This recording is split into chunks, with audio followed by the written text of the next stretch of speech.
Air conditioning. The love of my life. Uh-oh. That doesn't sound good. What's going on, Habs podcasters? We're getting into that soupy part of the summer when your air conditioning is going to be holding on for dear life. That's where our friends at Standard Heating and Air Conditioning come into play. If your AC is out, you shouldn't have to wait.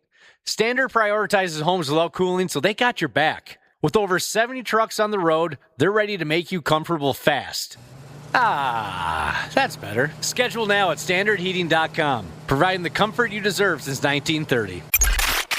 Stupid news on the Half-Assed Morning Show.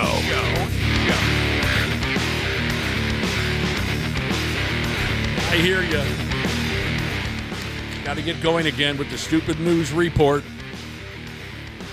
But first, we got to talking about shenanigans at the local movie theater. Drinking, making out, carrying on while you're watching a movie in public. What did I say here? Oh, yeah, I mentioned that when we were kids, we used to haul in bottled Old Milwaukee to our neighborhood movie theater. Suck down a few cold ones during the dam. A listener texted in to say that he used to bring a lot of canned beer into the theater. One night he brought in some canned Hams beer to watch one of the Texas Chainsaw Massacre movies, Josh. He said he would sneeze every time he popped the top to try and mask the sound. He doesn't think anybody was buying it, though. We never brought in beer, but in college a couple times we'd buy like a flask of Captain Morgan or something and make just a real stiff one. I remember one specific time we did it before Borat. So imagine watching Borat for the first time in a packed theater, and you got a good buzz going. Oh, my God, were we laughing so hard. Yeah, but you were laughing like ridiculous fools. Yes. Yeah. That was our thing at the high school hockey tournament, was we'd bring in the bottle, tuck it into your jacket, and back in those days, security really didn't give two pumps if a high school kid wanted to bring a bottle of hooch into the... It wasn't the same setting back then. So, yeah, you sneak in the bottle. You go over to the concession stand, you get yourself a tall glass of Royal Crown Cola, and you mix this. Here's a listener who said we would bring shooters and mix them into the fountain pop, the soda fountain soda at the local theater. Shooters? What exactly is a shooter? I think those little mini bottles of liquor. Oh, the airplane hooch. My other fond memory of watching a movie in the theater, when we were 20, I think we were around 20 years old, and I have no good explanation for this. It must have just been a slow night, and none of us had Dick Tracy to do, because a few of us went and saw one of the Chucky movies. And I hate that crap. I don't know. I mean, I must have just been willing to go along with anything that evening, but a few of us went to go see the Chucky movie. And what I will never forget is sitting directly behind us was about an 8th grade couple who were openly delivering hand relief to each other. Yuck. While Chucky was doing his thing. I mean, you could hear it. Oh, dude. They were moaning. Oh, gross. And my buddy Hot Tub had no fear. Hot Tub finally turned around and said, "You two are really going to friggin' do this right here, right now, during the stinking Chucky movie?" He had no problems playing the dad role in that situation. That's so gross. Even though we were only about 6-7 years older than... I mean, the gal's feet were up on the chair in front of her. Not subtle at all. That's disgusting. And then finally, a text message here simply says, Josh buys lady shoes. Yes. Oh, yeah. Forgot about that. People continue to make fun of what type of tennis shoes you buy. Well, people were making fun of. They were wondering because I have full-figured feet, so they were saying it sounds like you're a lady that has curves. Oh, Yeah, but my feet, yes, they're full-figured. you're curvy down They're there. fat. I'm just trying not to hurt my own feelings. So Ashley once called me bitch pits because I use women's deodorant. Yeah. Can we start calling you bitch kicks, Josh? Sorry, Dana. Oh, yeah, it's okay. It's actually kind It's of endearing. your destiny. Yeah. My whole life was waiting for that moment. I like bitch pits. I do, too. It's funny. It's foul, but yeah, I like it. On to the stupid news. We're starting off with something just friggin' dumb. This sourdough bread gimmick has gone too effing far already. I thought we had moved on from that. It's just stupid. It says here, scientists found some yeast in the stomach of a damned ancient mummy, and they used it to make sourdough bread. Come on, you guys. Why? This Just is how why? the rage virus starts, right? Oh. Doesn't anybody know anything? Have they not seen one movie? They're too busy learning to watch the movies like the rest of us. Your scientists were so preoccupied with whether or not they could, they didn't stop to think if they should. Why was the question, Ashley? Because they want to be on board with the sourdough bread trend. Yeah. And then we'll go back to the bacon and PBR trend. And then we'll go back to the, give me some others. Craft beer. Well, speaking of craft beer. Okay, so scientists dug some yeast out of the guts of a dead body. And they're going to make some sourdough, or they already did make some sourdough bread. They say their next move is to make some beer from the yeast. Just when you thought folks who brew their own beer couldn't get more annoying. I do love a good sourdough, though. That's like the only bread I eat. I Stop don't make it. I don't make it. Stop. You want to know why? Because it takes too long. You have to, like, feed your sourdough, I guess. Like, you put it in a jar, and then you have to, like, Ashley? feed the bread stuff. I don't get it. God bless you. I love you. But Jay Cutler. I'm sorry. It makes no sense to me. It is I good. wish I could do it. The scientists found some 5,000-year-old body. Well, actually, word is German hikers, Josh. Not only are they German, which can often create problems, but they're also hikers, which bumps it up a notch. Yeah, These German hikers found this dead carcass way back in the year of 1991. Was that when you were working at that second-rate movie theater? By then, I didn't work there anymore, but a couple years before that, yeah. German hikers found this dead carcass back in 1991. It was a big find, this and that. They say the dead feller, who they named Otsai or something like that. It doesn't matter. They named the character. Well, it must be. Maybe it's German. Maybe it's Italian. I don't know. They named the character Otsai. They say he was killed by an arrow 5,000 years ago. He must have pissed somebody off. Yeah. Yes. That's so sweet. I love that kind of stuff. Otsai has been well preserved since 91. They keep him in a cooler. They poke around and F with him now and again. They take selfies. They make fun of his pecker.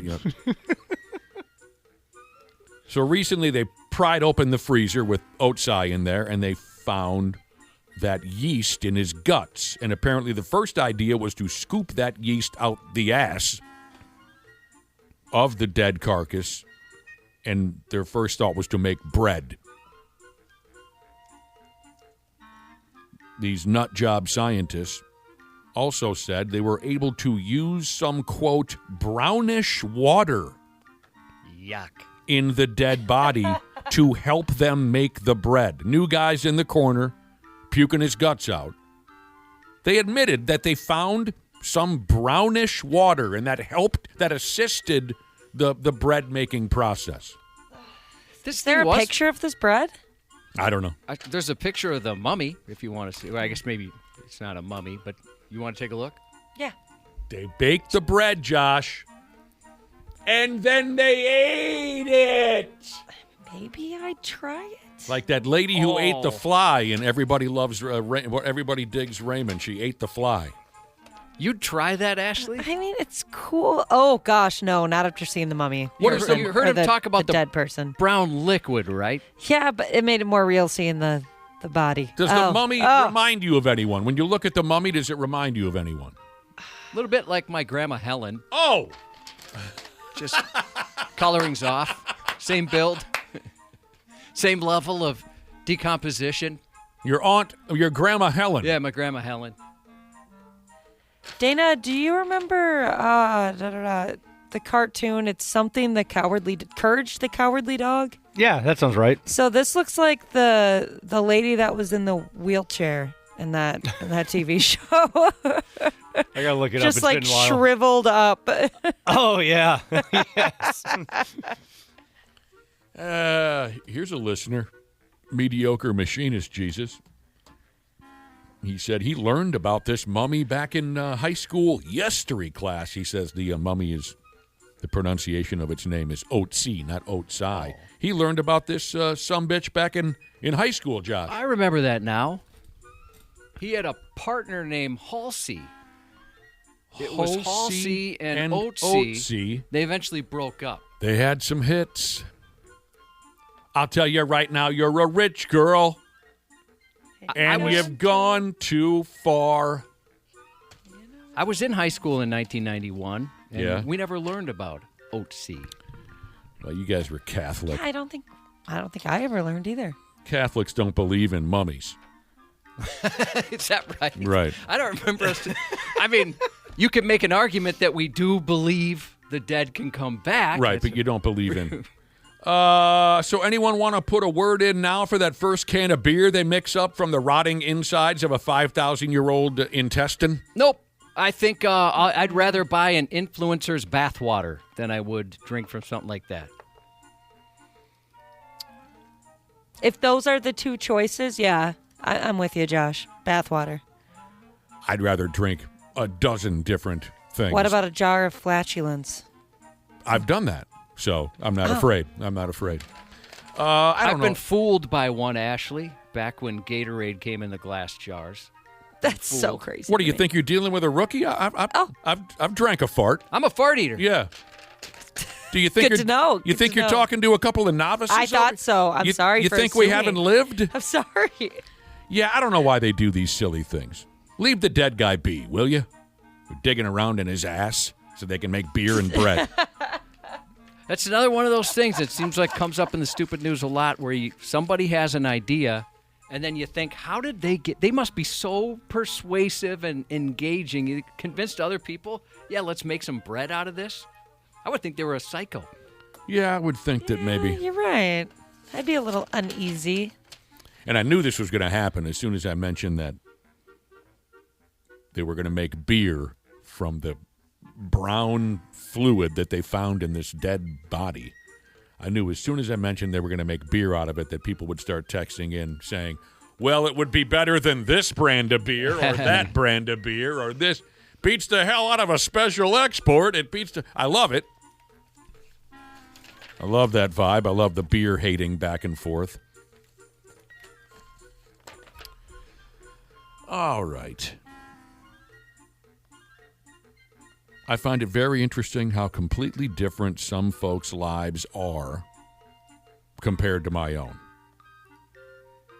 Like, say, the life of a cockroach breeder. Now, I have nothing personal against cockroach breeders. I just can't picture living that life. So I find it very interesting how different their lives are compared to mine. Day in, day out, you're ass deep in cockroaches. I don't think I would make it, Josh. No, I mean, I only enjoyed one cockroach, and that's our former mascot, Hissing Jesus, who, Ashley, you developed a connection with. And then your Yes. mom, I think, became closer with. Is My that mom correct? and dad got weirdly into him. I left him at their house because at the time I think I was like moving around, and they fell in love. I was like, I'm gonna come get him, and she was like, no, this is ours now. She would say that if she put him in a room and then she like walked into that room, that his little antennas would go crazy. Like he knew when she was around. So it was weird. I think she even got him a Christmas present. Jesus. I love that. I have to be totally honest with you. Adorable. I have no idea what we're talking about. How dare you forget him? You don't remember Hissing Jesus? I remember the name. What was He was around for like months. What? We had him in studio for a really long Oh, time. a pet cockroach. Yeah. Yeah. Okay. I guess from where you used to sit in that studio, you couldn't really see him when I brought him in. So maybe out of sight, out of mind. A cockroach breeder, by damn, in an awful sounding place called Wellington, New Zealand. The local cops had to pounce on a feller and take him to jail. It says here, keeping live cockroaches is illegal out that way. So the police loaded up and raided a dude's property. and they confiscated more than 100,000 live cockroaches. He was breeding them. He was keeping them on his property, and that's not allowed. It goes into the record books as New Zealand's largest ever seizure of exotic invertebrates, whatever that means. The brand of cockroaches turned out to be Madagascar hissing cockroaches and Dubai cockroaches, if that means anything to you. Those little ugly bastards are worth a lot of money. It says here $142,000. I think they mean the whole pile of them, not just one. $142,000. Ashley, if you're in a dating app and Yes. somebody puts in their profile they are a cockroach breeder, do you continue on or would you give them an opportunity at a first date? I would give an opportunity at a first date just because that's so interesting. I mean, how often do you run into something like that? I would love to have those conversations. And then, depending on what level of weird, because they're at least on the scale of weird. Right, yeah. How many other weird things do they have besides cockroach breeding? Yeah. We all are, but yeah, they might be a couple of notches ahead. But I mean, it sounds cool. It's something that would be fun to learn about, I guess. The Madagascar hissing flavor cockroach is one of the world's biggest. Again, if that matters at all to you, they go up and around 3 inches in length. Australia and New Zealand are apparently crawling with the bastards. Experts of all things bugs and whatnot say that this breeder dude, who is off to jail now, he was likely selling them as reptile food to feed your goofy pet snake or your stupid pet lizard. We watched do you remember this, Nick? We watched a praying mantis, I think that's what it was, eat a cockroach? Yeah. I remember Wasn't that the same day we got the cockroach? Yeah, and they fought. That was crazy. That kind of messed me up for a little bit. I'm not going to lie. I do remember the praying mantis. That was disturbing, but also super cool. Ugh. Praying mantis reminded me of a sci-fi movie I saw years ago where some giant character was stomping a city into dust. I wish I could remember what movie that was, but Was it the Deadly Mantis? no. The deadly mantis. Were you going back to the 50 creature feature type stuff, Josh? That's 57. Yeah, there's Yeah. one. There was a TV show called Praying Mantis. Well, this was like late 90s. There was some movie where a massive alien was stomping a city into dust, and it kind of was shaped like a praying mantis. So that I do remember that, Ashley. What do I have here? Both Madagascar hissing and Dubai cockroaches can't be legally kept, bred, or sold, no matter what, in New Zealand. You want to know why, Cubby? Why? Because they could spread disease or harm the wildlife. They could. And then we're all screwed. I worked at a restaurant where it seemed like we breeded cockroaches. Man, those things. Oh, I've never seen one in the wild, like out and about, and I don't think I could handle that well. I have those stupid cicadas. Is that what they're called? yes. They they're really dumb bugs, and so they'll like run into stuff in my garage, and then I find them there in the morning, like laying on the ground, dead.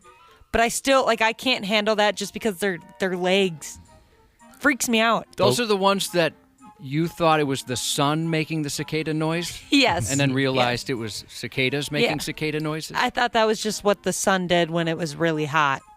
Little sizzle. It lined up. Don't even ask Josh what he thought the sun was capable of back in the day. Freaking monster.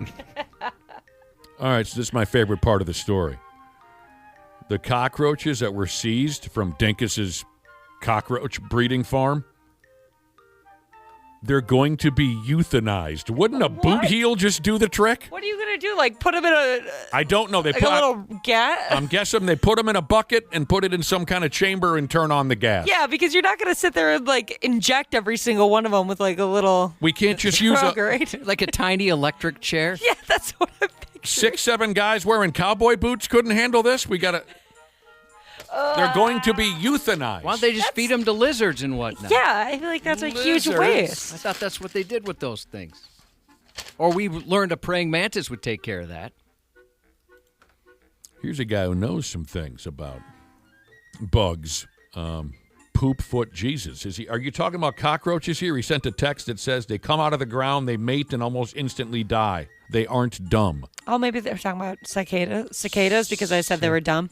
Oh, that must be what he's talking about. He must know his insects. Oh, here it is. Yeah, Coca-Cola Jesus answered what movie I was referring to. Clover's Field. Oh, that I was- liked that movie. Wasn't that more like late 2000, like 2008, 9? Oh, 2008, Josh, you're right. I think I said 90s.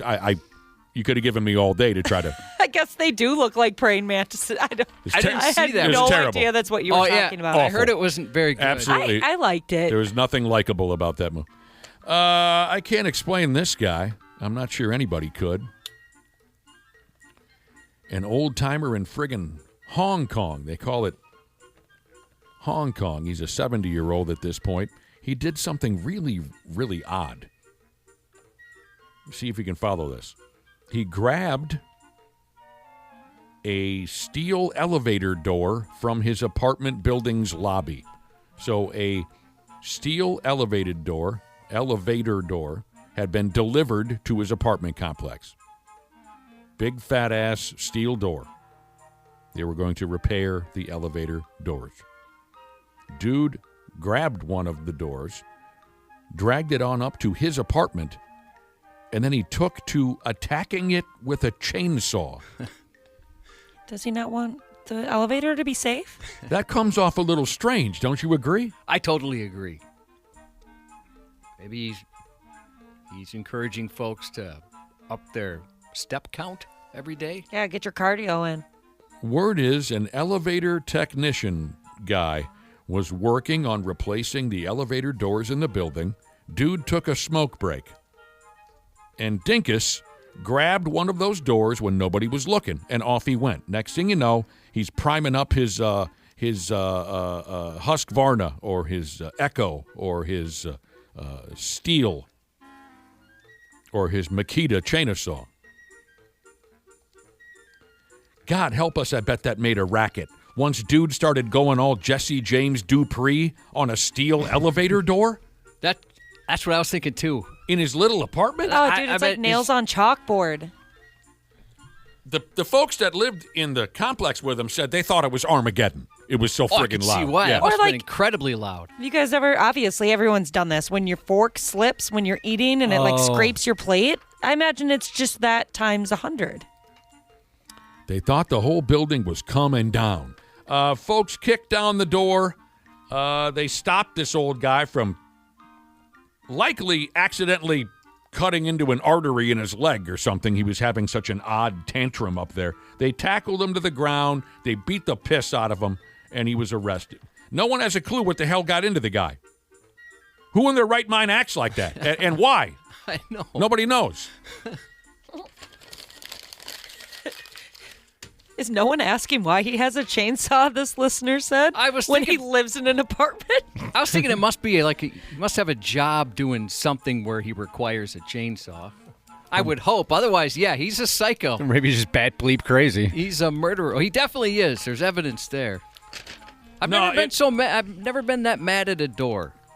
Boy, I'll tell you, if you watched American Choppers back in the day, they hated doors. I used to watch Their that all door the time. budget must have been out of this world. Never saw it. I don't think it's something you What would was the like. problem with the doors? Well, they'd get angry at each other, and then they'd rip doors off of hinges, kick through doors. That was crazy. Also, why was I watching that with my dad when I was like 6 years old? That's awesome. I was hooked on that show. In college, Eventually, I got kind of tired of it, but or sophomore year, a buddy of mine, he went back home for the weekend for something or another, but we knew he had beer in his room, and he had locked the door, so he came back to not having a door anymore. We just knocked the door in to get the beer that he had in his room. Oh, you kicked it in. Yeah. Yeah. Oh, I suppose, yeah, I've seen doors take the brunt of a few people's psychotic actions. We beat now that you bring it up, we were always tearing doors to pieces when we were 18 to 22. You know, you get pissed, you punch a door. Mm-hmm. Yeah, we you know who was hell on your average doorknob, Josh? Who? My brother and my dad. Growing up with the two of them, I don't know why, but when they turned a doorknob on a door, they put all of their weight into it. And then usually would turn it the wrong way the first time. and then would wrench at it. It would frustrate, and then they'd wrench at it because it wouldn't know. Do you understand what I mean? Yeah, Yes. weird. Instead of just lightly grabbing the doorknob and twisting it to the... For whatever reason, they would put all their weight into it, like it was a prison cell. So doorknobs all over our house were loose, always, always. I didn't understand it. It's a friggin' simple operation, but these two gorillas couldn't figure it out. No, I can't think of how much pressure I put on one. I don't think I go crazy on doorknobs. I think I'm rather gentle. It's just a stupid little fact. My brother and my dad could never figure out. All right, what time is it?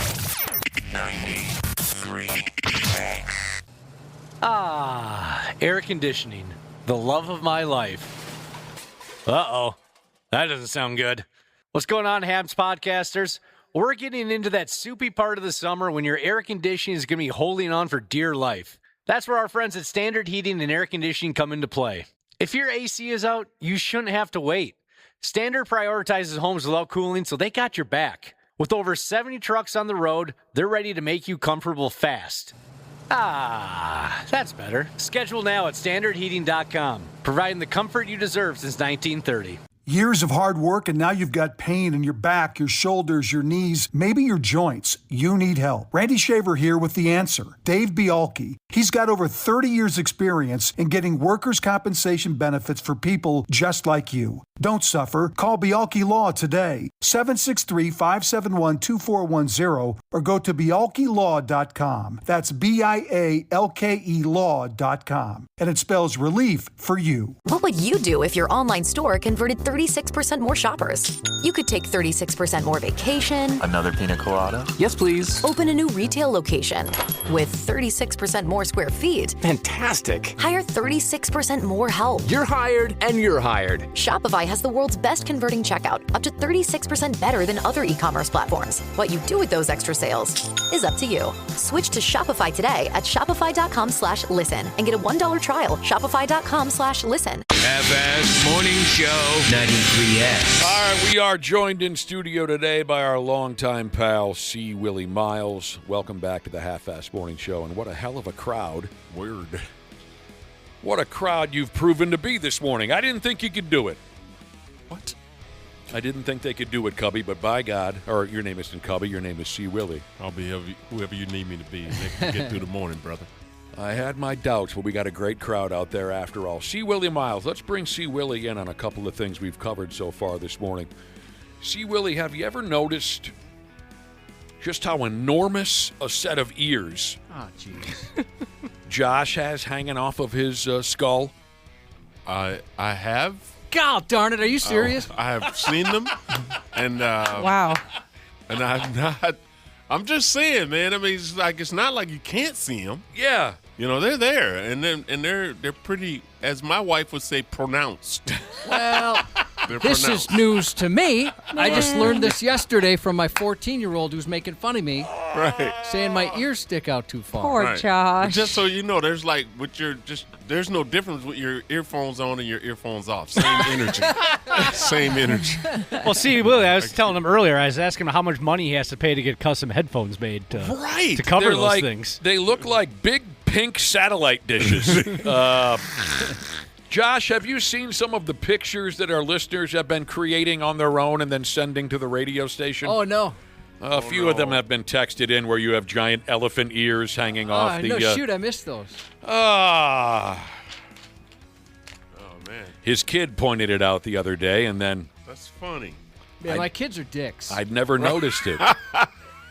Well, your kids in general are ungrateful and a little mean.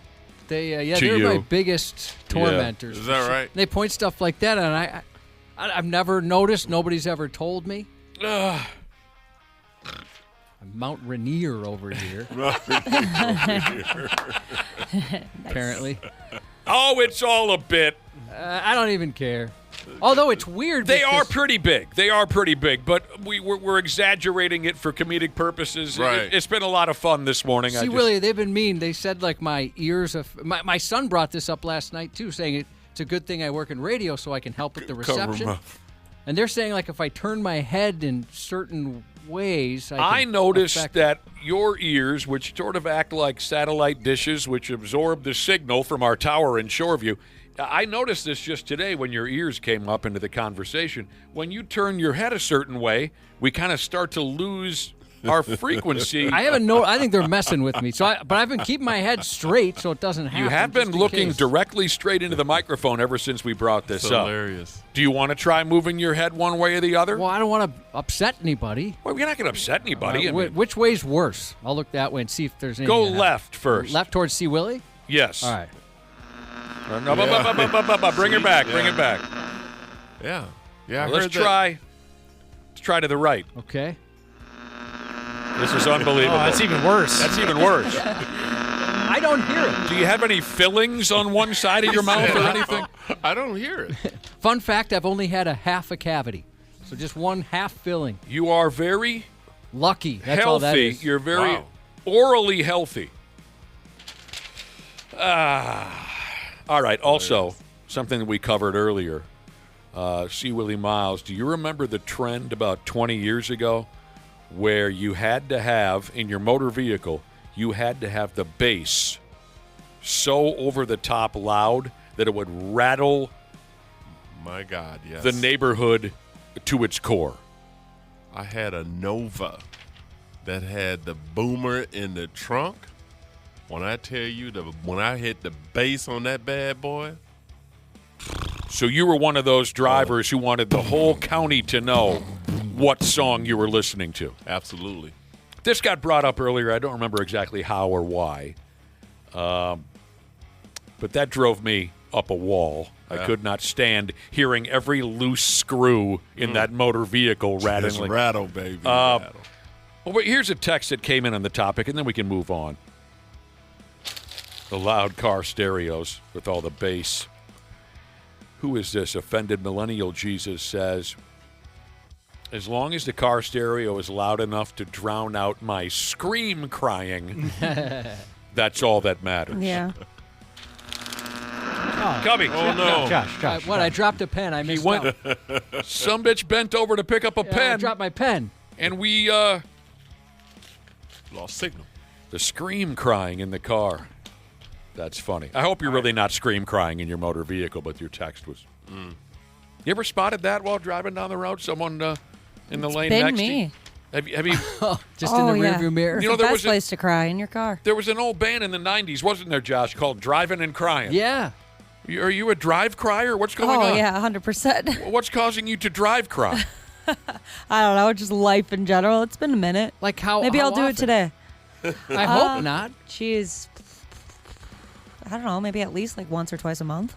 Do you ever leave the house so you can take a drive cry? Yes, I've done that. Do oh, you? Yeah. Well, now I'm worried about you. I'm trying. I'm postpartum, all right? It's all right. I Offended got a lot millennial- going on. Offended Millennial Jesus was just trying to make a joke, and now we've turned to 100% concern over Ashley. I'll be okay. I know a guy who's been made fun of a ton today for his appearance. He my- might be doing some scream crying on the way. You will not. I don't want to divulge who it is. Do not scream cry on your way home. Call me if you begin scream crying. I do have to duck my head in a weird way to get in the car. in the car. Maybe now it makes sense. All right, here's something we hope you really like. And we can get back to drive crying Sorry, a Ashley. little bit later It's all right. if you want to. Call me. If you need any help, Ashley, we're here to further discuss drive crying or cry driving, whichever you want to say. Here's something we hope you really like. I got a kick out of this. There's something out there now called the Boomer Bad News Drop. I'll tell you what, I love this because it explains a lot. My mom is so guilty of this, and now we have a name. It's kind of like when you got something going wrong, you're not feeling right or whatever, and you're praying there's a name for it so you can finally understand what it is. Right. That's exactly what this has been for me. Okay, I can't wait to hear some of your examples, but this is brand new to me. Boomer, okay, older person.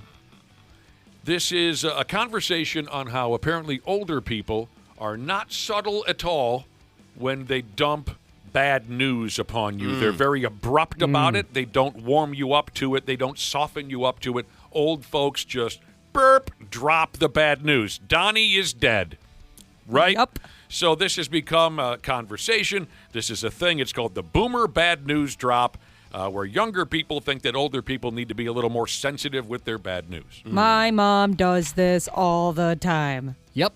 I'm like, I can find one right now, I bet. She texted me the other day. We were talking about, because we went to the Wild game this past weekend, so we were talking about plans with that, and she was like, out of nowhere, I'm sending like smiley faces. We're all happy. And she was like, I was at the hospital with your dad until about 10 o'clock last night. He has pneumonia. I'm like, what? Wait, what? What? Maybe tell me that before we have a 20-minute text conversation about hockey. Or like, she, a couple days before that, texted me about somebody dying and then somebody has cancer. I'm like, what is happening? Wow. So the theory is that older folks were raised to treat emotions like facts instead of conversations. Does that make sense to you when I say that? Yep. I don't know. I don't know if I understand that, but it says here older folks were raised to treat emotions like facts instead of conversations. So instead of easing you into the difficult news, they just dump it on you mid-sentence and move on. Josh, I got to hear about your mother. Well, this is perfect. One of the examples they gave is just a text that said, he's gone.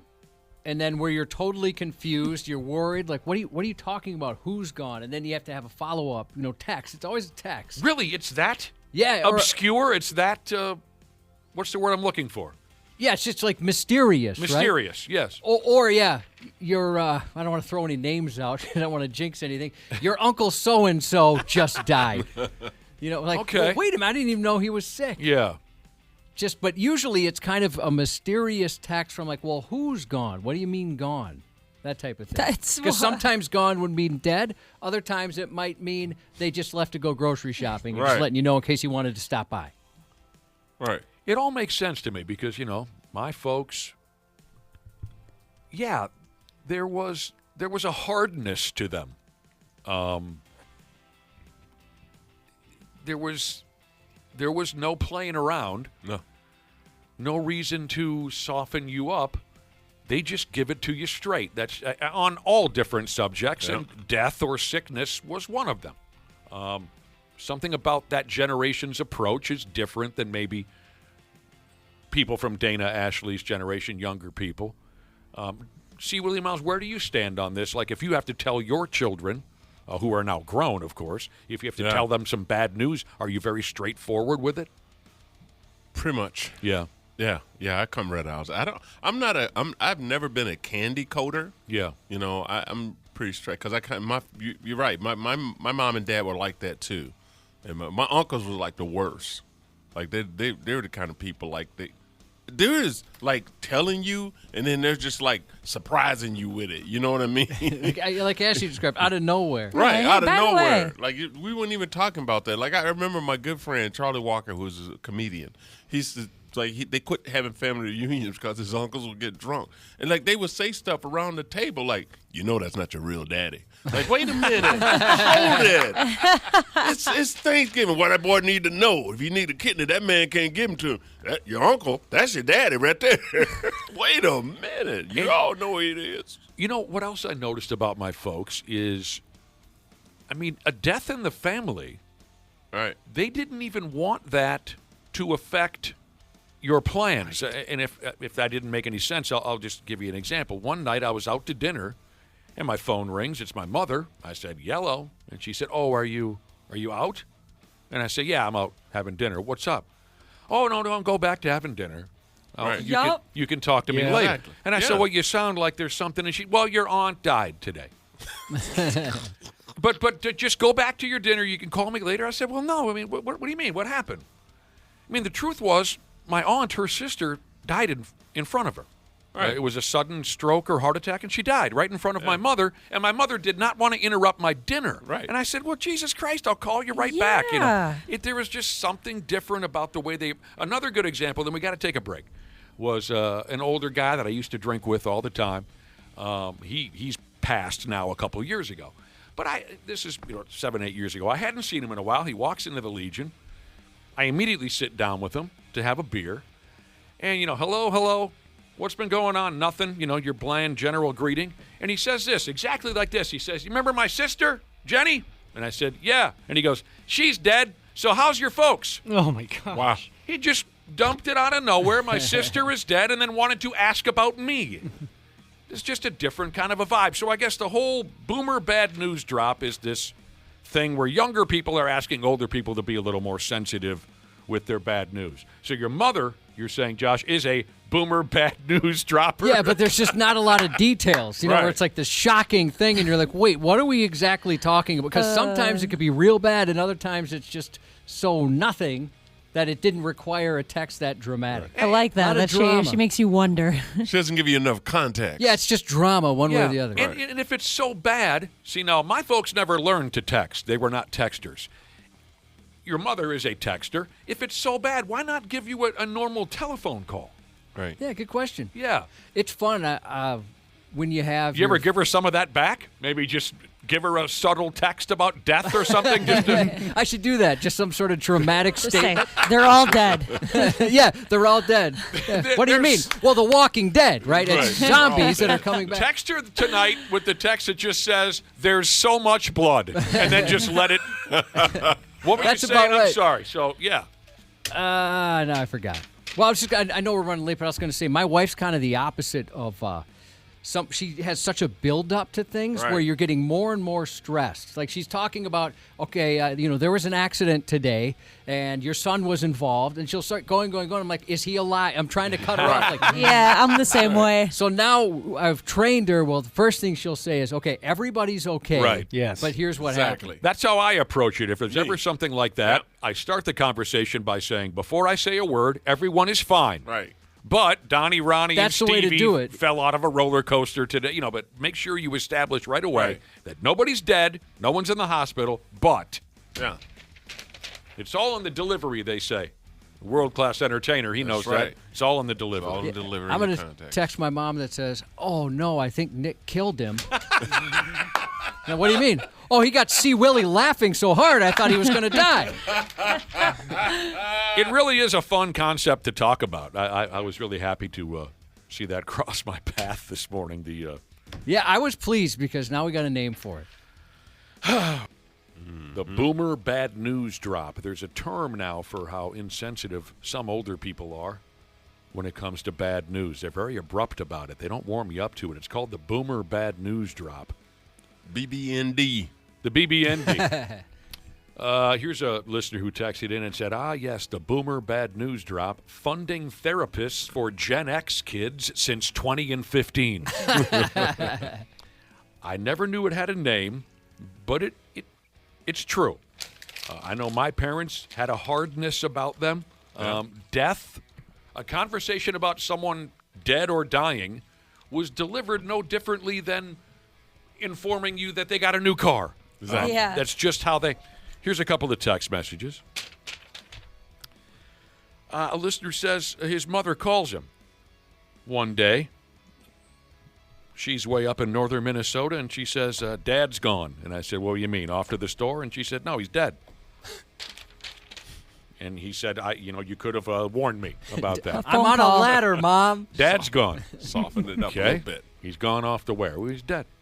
Red Butcher Jesus brings up a good point. He said that he's found old people that are nonchalant about death have just accepted their own mortality in a healthy way. Sure. That makes sense. Yeah, like when the description is just more of a fact. God help us. Here's a listener who says, when I was 7, my aunt told me not to use the bathroom at Grandma's house. And I said, why? And she said, because that's where Grandpa killed himself. Oh! Whoa! Lord. What?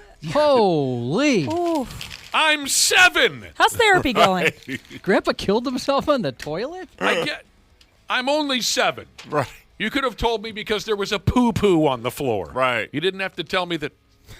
Oh, that's terrible. No context at all. Now, here's a different spin on it. One of our listeners says, my dad called me one day. No, pardon me, texted me one day. And the message simply said, we need to talk. You need to call me right away. So I dropped everything. I called him instantly, and I said, what's going on? And he said, can I borrow your lawnmower? Oh, yeah. Oh, I yeah, know I've had plenty those. of people that do No. that. Dana, you mentioned that the boss sent you a text like that, and you're like, "Oh no, what's going on?" Mm-hmm. Or you had to, come see me tomorrow. Yeah. That is so funny because whenever the boss asks me like, "Hey, can you call me quick?" or "Hey, I want to see you tomorrow," he'll follow up with a "Don't worry, you're not in trouble," or "Don't worry, it's not bad," Oh, because he knows I have like such bad anxiety about it. He did one to me recently. He said, come see me after the show tomorrow. You're not in trouble. And I go, okay, good. Kind of what Ashley says. Yeah, but bring your laptop. No, exactly. So I And your go key in. to the building. I go in and sit down. He gets up and shuts the door. And I go, okay, this could be something. He goes, liar. Like I said yesterday, you're not in trouble, but. Uh-oh. You can't do a butt. He did a butt. He butted me. Did he? Can't butt. Hey, Josh, a listener has a question for you. When it's windy outside, does your head spin around like a weather vane? Wow. Sir, you went too far. And then Ashley, Dana, have you noticed anything here? A listener wants to know, when we make fun of Josh for his big ears, do they go back like a dog or a cat? Yeah, they hang down. Josh has enormous ears. Cowers in the corner. Before we go, C. Willie Miles had some people he wanted to thank. Oh, my God, yeah. Sunday night, it was such a great show out at Crooners for Mama's Boys, the Mother's Day show, all the great folks that came out. And you gave me all your Jesus' name, and I'm sorry, I just couldn't remember. But y'all know who you are. Thank you so much for coming out.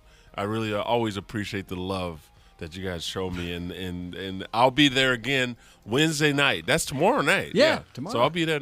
That is tomorrow. God, you tomorrow gotta night I'll be yeah. there. So kicking off the 4th annual Loons on the Lake Comedy Festival.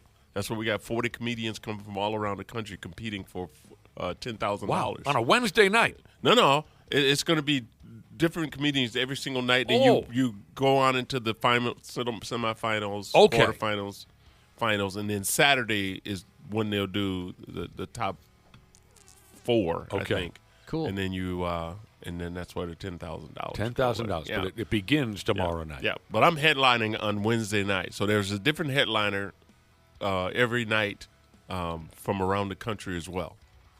Outstanding. That sounds awesome. So my show is at 6 o'clock on Wednesday. So there are tickets still available. So I hope to see you guys there. Come on out in droves. You guys have always been great to me, so I appreciate it. That's great to know, C. Willie Miles. Here's a text before we go, Josh, that says, don't feel bad about your big ears, Josh. He says, my brother has a tiny little nose, but my buddy has massive front teeth. He says, I myself have a big old dong and a fat wallet. We're all going to be okay. Right. The 93X Half-Assed Morning Show. What in the actual are you guys doing? On 93X. Here's something right from the get-go that might wake a few of you sorry bastards up. I could use it as well. I could use a little kick in the ass at 8 o'clock this here morning. For the first time in a couple of weeks, big old Marcus Foligno of the Man Bear Pigs is going to call us on the telephone. That'll be awesome. Give us his thoughts on that Spurs Timberwolves series. That's why he's checking in? Yeah, he's an expert. He's a big bat. No, of course, the Pigs are locked into the biggest playoff series we've seen around these parts in years. And they're home.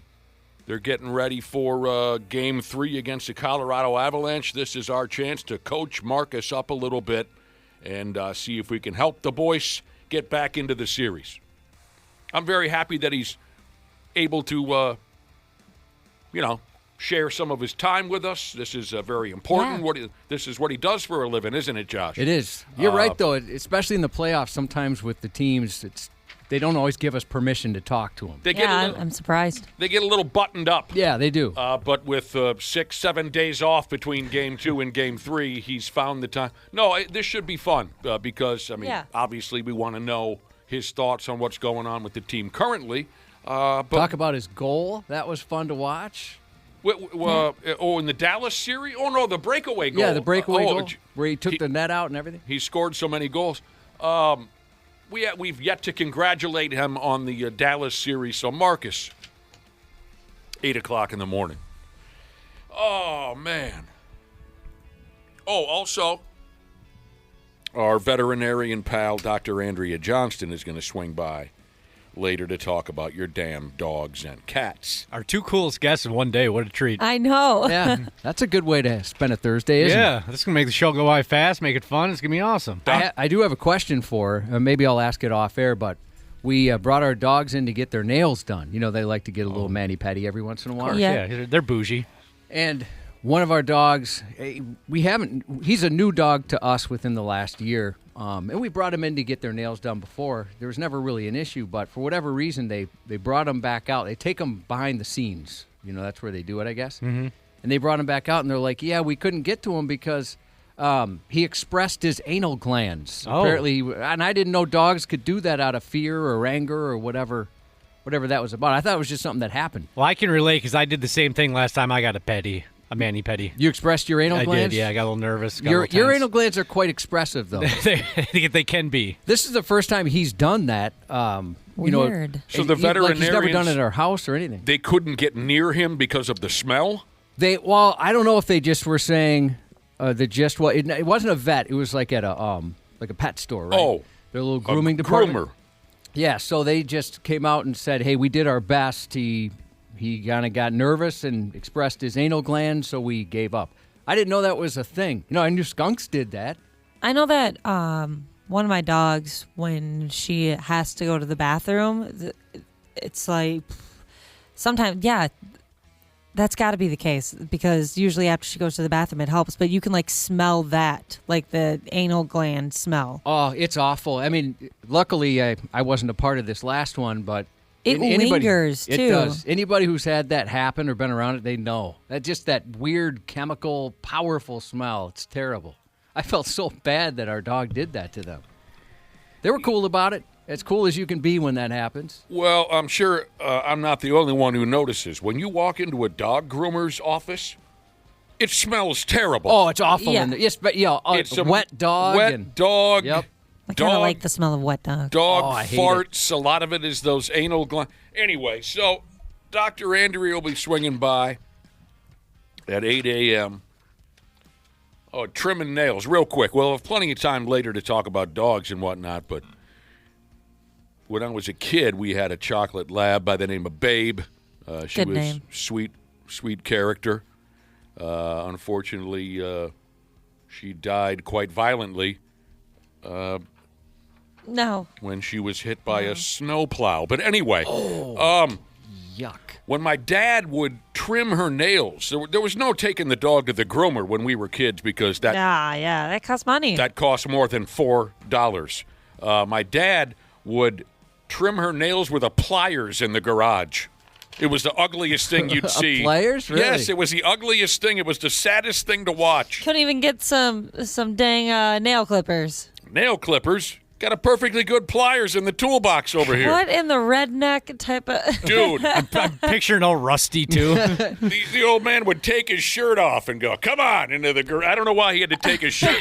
and the chocolate lab Babe, she was so sweet. She knew what was coming, but she loved my dad so much, so she'd follow him out there. She knew, oh, God, this is going to suck. And then he'd snap her damn nails off with a pliers while a cigarette hung out of his mouth.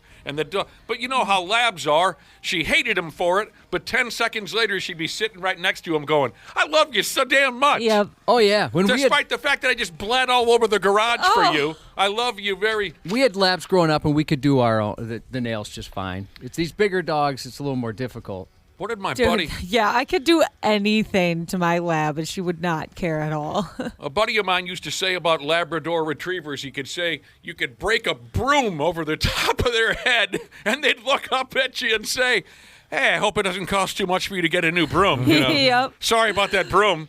That's perfect. All right, so there you go. We'll have all kinds of jaw-jacking back and forth about dogs. Cats, don't forget about the cats, Of course Josh. not. The kitties. For now, I was reading something slightly troubling here just a minute ago. Oh, I like that kind of stuff. Me too. Usually.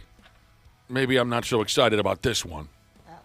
Where are my fellow big sneezers out there? Text me, 651-989-9393. Text me if you're a big sneezer. Oh, I just learned. I guess I never noticed it before. I just realized that my dad was one of those. He sneezes like you do. I'm like, calm down. What are you doing? Just about knocks him right out of his chair? Yeah. Oh, you know what? Just a little bit ago, you scolded me for sneezing. Was that a big one? I haven't really paid attention. No. Was it at least on the manly side? It sounded quite feminine. Oh, no. No. I mean, not even a little bit. Like, could you tell it was a guy sneezing? No, really? no. It sounded like a small woodland creature. Mm-hmm. A female woodland critter is what you sounded like when you sneezed. Was it kind of adorable, like maybe an anime sneeze? Sort of cute. Okay. I didn't mean to. My sneezes are. I mean, ask any of these my beloved coworkers here. They know that when I cut loose with a sneeze, it rattles the foundation of the friggin' building. It'll blow your skirt smooth up. For me, it's come with age. The older I get, my sneezes grow more and more intense, more severe. I don't know why. I've never bothered asking a doctor about it. But it is just, I mean, eventually I am going to blow 3 or 4 teeth just right out onto the sidewalk. It's funny that this topic comes up because behind on Podcast Jesus, he sent in an image of a guy destroying an office building with a sneeze.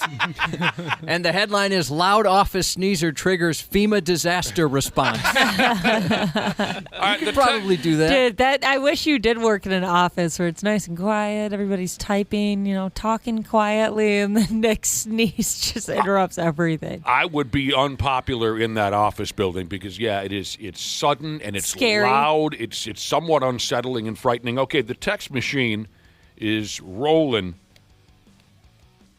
like a damn, like a slot machine at the casino right now. A lot of folks are texting in. Thank you. I was wondering, where are the big sneezers? I have little bitch baby sneezes. I bet you do. Yeah. I finally convinced my wife to let him go. I mean, she was a hold-in a sneezer for a long time. Oh, really? Ouch, I hate having to do that. And it was ridiculous because she had a big wind-up and then nothing. My brother won't sneeze. He holds them all in. I don't know why. We've been doing it since we were kids. Big wind-up, and then he... Yeah. That's not satisfying. At least with even though, I mean, I don't know, Nick, is it still relieving to you? For me, I love sneezing. It feels good. It doesn't, I mean, it's a bittersweet experience, actually, because, of course, there's relief, but also it rattles me to the core. Yeah. I feel it everywhere. So, anyway, a lot of you are texting in. Inventory Management Jesus says he would win the Big Sneeze World Championship. So I knew I was far from alone, but I appreciate all the text. A couple people have mentioned they separated a rib while sneezing, and that's where I'm going with this. Well, we've mentioned before, we worked with a guy who sneezed so hard he crashed his car on the freeway. Man. It jolted him so much that he turned right into a median. Well, is there that stat that, like, if you sneeze while driving, your eyes are closed for, like, 100 yards or something? I've heard that before, I hate sneezing while driving. It's so scary. Jesus. I sit there like, no. 100 yards? I don't know if that's the exact number. I've seen some stat where, I mean, if you're on the highway and you're driving the speed limit and you sneeze and your eyes are closed for a moment. That's frightening. Your eyes are closed for a number of good stretch there. Yeah, one time I tweeted like, "Oh, I hate when I have to sneeze and I'm in a roundabout." And somebody commented and was like, "Just keep your eyes open." And I was like, "What? You can't do that. That's literally impossible, isn't it?" What about people who hold in their sneeze? Do they keep their eyes open? I've never paid attention. I don't know. With my wife, it used to be like a cliffhanger in your favorite show. Like, what? There's no ending to this? That bothers this is me. how it ends? Here's a guy who says he heard stories when he was a kid that when you sneeze, your heart skips a beat. I remember hearing about that. I'm not certain if that's true or not. Many people are texting in saying not only are they hard sneezers, but multiples. I don't have that problem. My grandma could go. If she sneezed once, she was at least sneezing 6 times. Yeah, I knew a woman that I used to hang out with when I lived in Wisconsin, and she'd get up to like 15, 16, to the point where like, it's funny.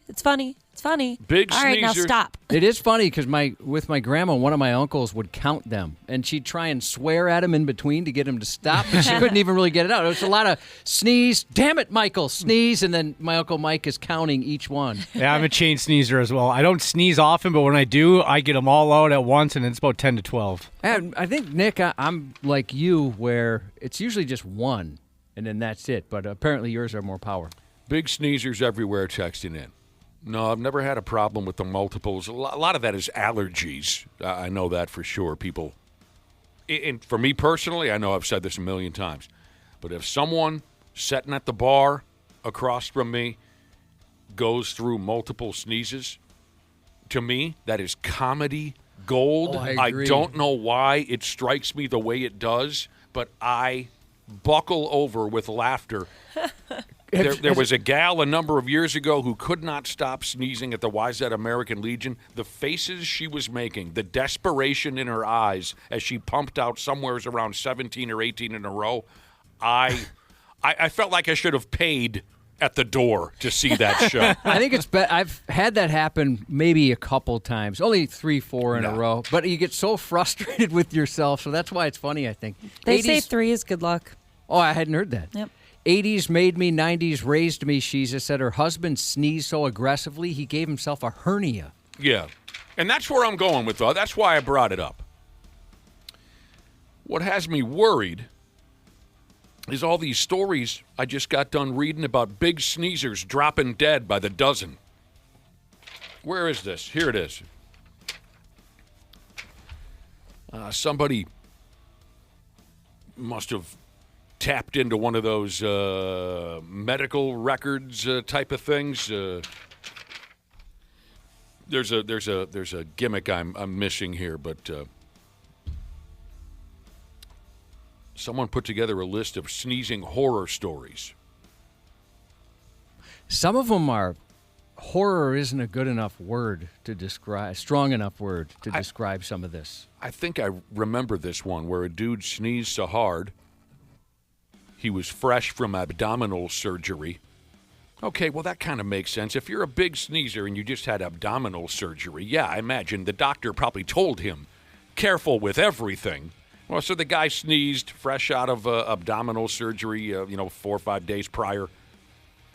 His surgical wound opened up. His bowels actually started coming out of his mouth or something like that. Yeah, they fell out of his butt. Or out of his ass? Did they come out of his ass? Yeah, that's what I was guessing. Violent sneezes can cause your lungs to herniate. It can cause a collapsed lung. Okay, I had one of those when I was a 14-year-old kid. That is not an experience I would wish on most of you. The sudden spike in blood pressure from a sneeze has been known to cause tears in the lining of the brain, and then you have a stroke. Jeez. I mean, I knew that there were certain risks to big sneezes, but like blowing a sinus or something like. Structurally, I was only thinking structural problems like a rib. Pulling the stomach muscle. What did you just say? Sinuses? Yeah. Your sinuses fall out, the eyes fall. I didn't know all of this about hearts and lungs.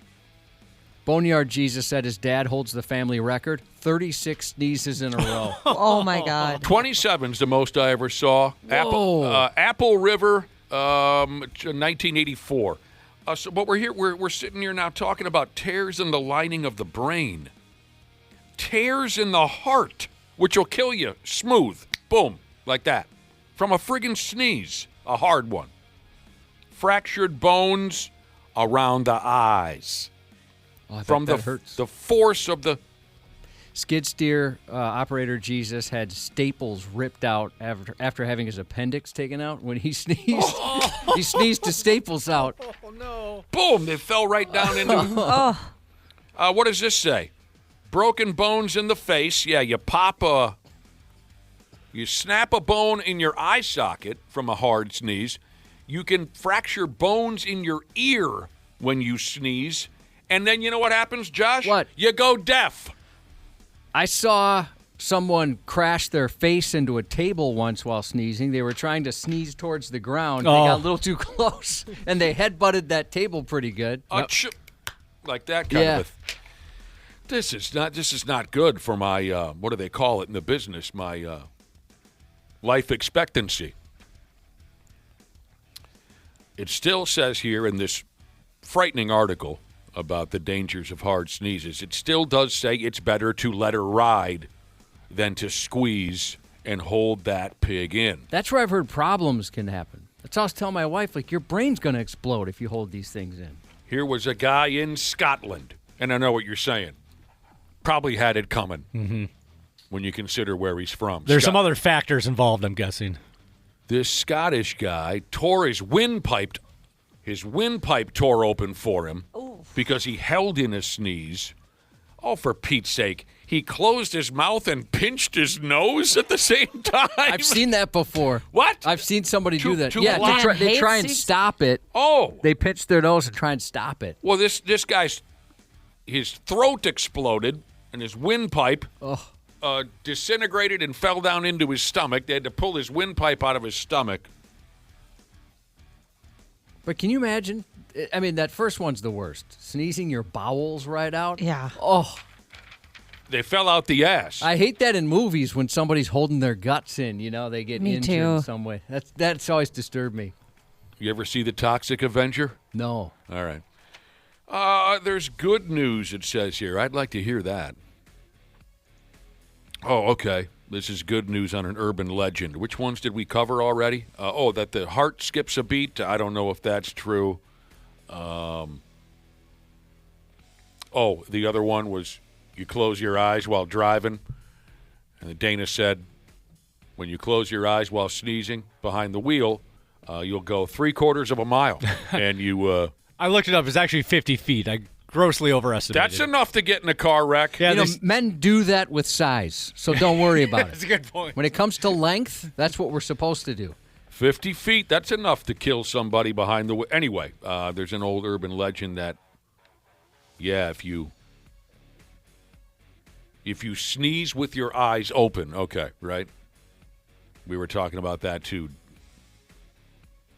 There's an old urban legend that if you sneeze with your eyes open and then the eyes fall out, that's impossible, they say.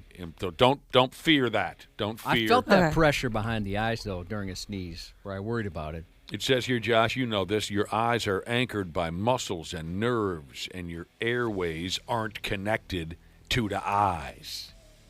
I knew a lot of people texting in saying they're known for snarts, right, where they'll fart at the same time. I knew somebody who every time they sneeze, that's exactly what happened. That's comedy gold. That's pretty good stuff, yeah. I'm with you on that one. Uh-huh. If it ever didn't happen, which it always did, I would have been disappointed. Right, yeah. You owe me a show. You only gave me half. I want my money back. Yeah, there has to be some repercussions there where everything's leaving at the same time. Have you heard of this guy before, Josh? Excited like an antenna dong Jesus? No. Excited like an antenna dong Jesus. Oh, okay, I'm looking back. I have. Maybe sometimes people change their Jesus names. I wonder if it was different at one point. He said he was out to eat with one of his bros, and his buddy sneezed, smacked his eyebrow on his glass of beer. Oh, no. Pa-pum. Yeah, I don't know if I'm going to make it. Probably not. I might even have one of them for you this morning. I don't know. I never know when they're coming. Instigator Jesus says there was a story about a woman who nearly decapitated herself from a sneeze. I wonder if they mean one of those internal decapitations. Oh, yeah. I bet you that's what they're referring to. I don't have allergies at all. Oh, you don't? No. Lucky you. I didn't for the longest time, but now I've been getting them the last couple of years. Some years worse than others. Our boss came in here yesterday with some allergies, and he, right away, he's like, "Don't worry, I'm not sick. I went out and mowed the lawn, and I can't stop sneezing." You want to hear more rumors about sneezes and other miracles of the human anatomy? Any minute now, Jesus, he says he always heard that your brain doesn't know the difference between a sneeze and one of those orgasms. Yeah, I've heard that. Somebody said it's pretty much the same for them. They text that in. I've heard that before, that it's like the muscles, the way things work, it's kind of the same. But, just different stuff comes out from a different area. Thank God. That would be bad every time you sneeze. Oh, yeah. That'd be really bad. Especially for the multiple sneezers like me. The chain sneezers. It's a mess. Repeated multiple sneezers. That's called tantric sneezing, according to one of our listeners. I don't know if that is true, but it's the brother and sisterhood. They know a lot of things. Sprinkler fitter Jesus said it happened only once, but one time he sneezed and crapped his pants at the same time. I'm so sorry. Now, here's a guy who can straight up blow me, a guy named Brian who texted in to say, big sneezers are a joke. You guys do it for a response. No, we don't. Or at least I don't. So you can blow me. I mean, maybe if you're 12. Gamer Jesus said, sneezing and farting at the same time, that's how your body takes a screenshot. This Brian guy goes on to say, none of you big sneezers know how to cover your damn mouth either. I'll admit it's sometimes very difficult to get there in time, to get something in front of my face in time. You could blow your elbow out if you got it too close. With the elbow. I try, by damn I do, to get something in the way of my yapper before it all comes piling out, but it happens so fast. Iron Range Jesus said his wife sneezed and bounced her forehead off the car horn in the pickup line at school. That's perfect. So, That's hilarious. Freaking out everyone around her. Right, you look like a Karen, like, hurry up. Oh, no. Somebody says they hate when they're peeing and a big sneeze comes midstream. Yeah, that'll make a mess, too. yeah, all right, so big sneezers, and there's a lot of you out there. My dogs are big sneezers. Be careful. Big dog Yeah, sneezes. they get stuff everywhere. It's disgusting. Oh, I bet. And they'll spray it right down your mouth. Man, it'll get They everywhere. have no manners at all. In the 60s, I made love to many, many women, often outdoors, in the mud and the rain. And it's possible a man slipped in. Would be no way of knowing. The 93X Half-Assed Morning Show. 93X. South of here, I heard some of you got your ass kicked by thunderstorms that rolled on through. So we have our fingers crossed that you folks down there are able to locate all of your belongings. Yeah, a couple of tornadoes, some hail that was plowable, I was reading. Whoa. Testicle-sized hail. Gosh, we only got like 10 minutes of rain. We barely got anything either. I was excited for, a little bit of a thunderstorm. Nothing like that, though. From areola to testicle-sized hail is the story I heard. That came falling from the sky south of here. If it sent you running for your lives, we hope everything turned out all right and your valuables are all accounted for. What irritates me the most is we put away our outdoor cushions for no reason. And that's for some reason, that's just such a bitch to do. I hate doing that. That's smart. I've never once done that. Maybe that's why our cushions are so absolutely disgusting. I'm afraid of mold growing in them because of that. Apparently, I'm not afraid of mold. They're gross. We actually need some new ones. Somebody's doing all right around here. Couple people doing all right. Outdoor cushions. Oh, yeah, baby. I'll be damned. Only for, I think, 2 out of 6 of the chairs, though. Well, that's how the other half lives. Yeah, we've only got one little couch thing that's got 2 cushions on it, and those have been there for probably 10 years. Oh, I like those little couch things. Ashley and Cubby over here, I was eavesdropping on a conversation they were having off air. Ashley and Josh were jaw-jacking about filing income taxes. Now, correct me if I'm wrong, but all that mess has to be sent in by tomorrow? Yeah, writing a check for tomorrow. Okay. Of course, getting your taxes sent in is notorious for being one of the most common things we put off until the last possible minute. I'm surprised to hear, Josh, that you're still working on it with 24 hours to go. You are usually the type of cat that gets things out of the way months ahead of time. Well, it's been done for months, but when I have to pay in, I'll wait till it comes out automatically, but I scheduled it for the day it's due. I'd rather not pay early if I don't have to. Sure, just in case of emergency. Yeah, but it's been done. You're the type of guy that does some of his Christmas shopping in the summer. Yeah, I already got your birthday present, which I got, I think, I don't know, maybe a couple months ago. If you're not familiar, my birthday comes around in 5 months. That's a true story. September. That's a true story. 5 months to go. You're such a great friend. He already has your birthday presents for 2027, 2028, and 2029. Let's be honest. Dana, I got your birthday and Christmas present planned out. True story. Sitting in my Amazon cart right now, baby. Amazing. You're a beauty. Filing the income taxes. Right. One of the things that we notoriously wait or put off until the last possible minute. Paying the bills is another. Ooh, I was terrible at paying the bills on time when I was a young person. I'm telling you, the lights would go out. Oh, you waited that long. They would Okay. cut the power. Wow. Yeah, I just And that's when it occurred to me that I hadn't paid the bills.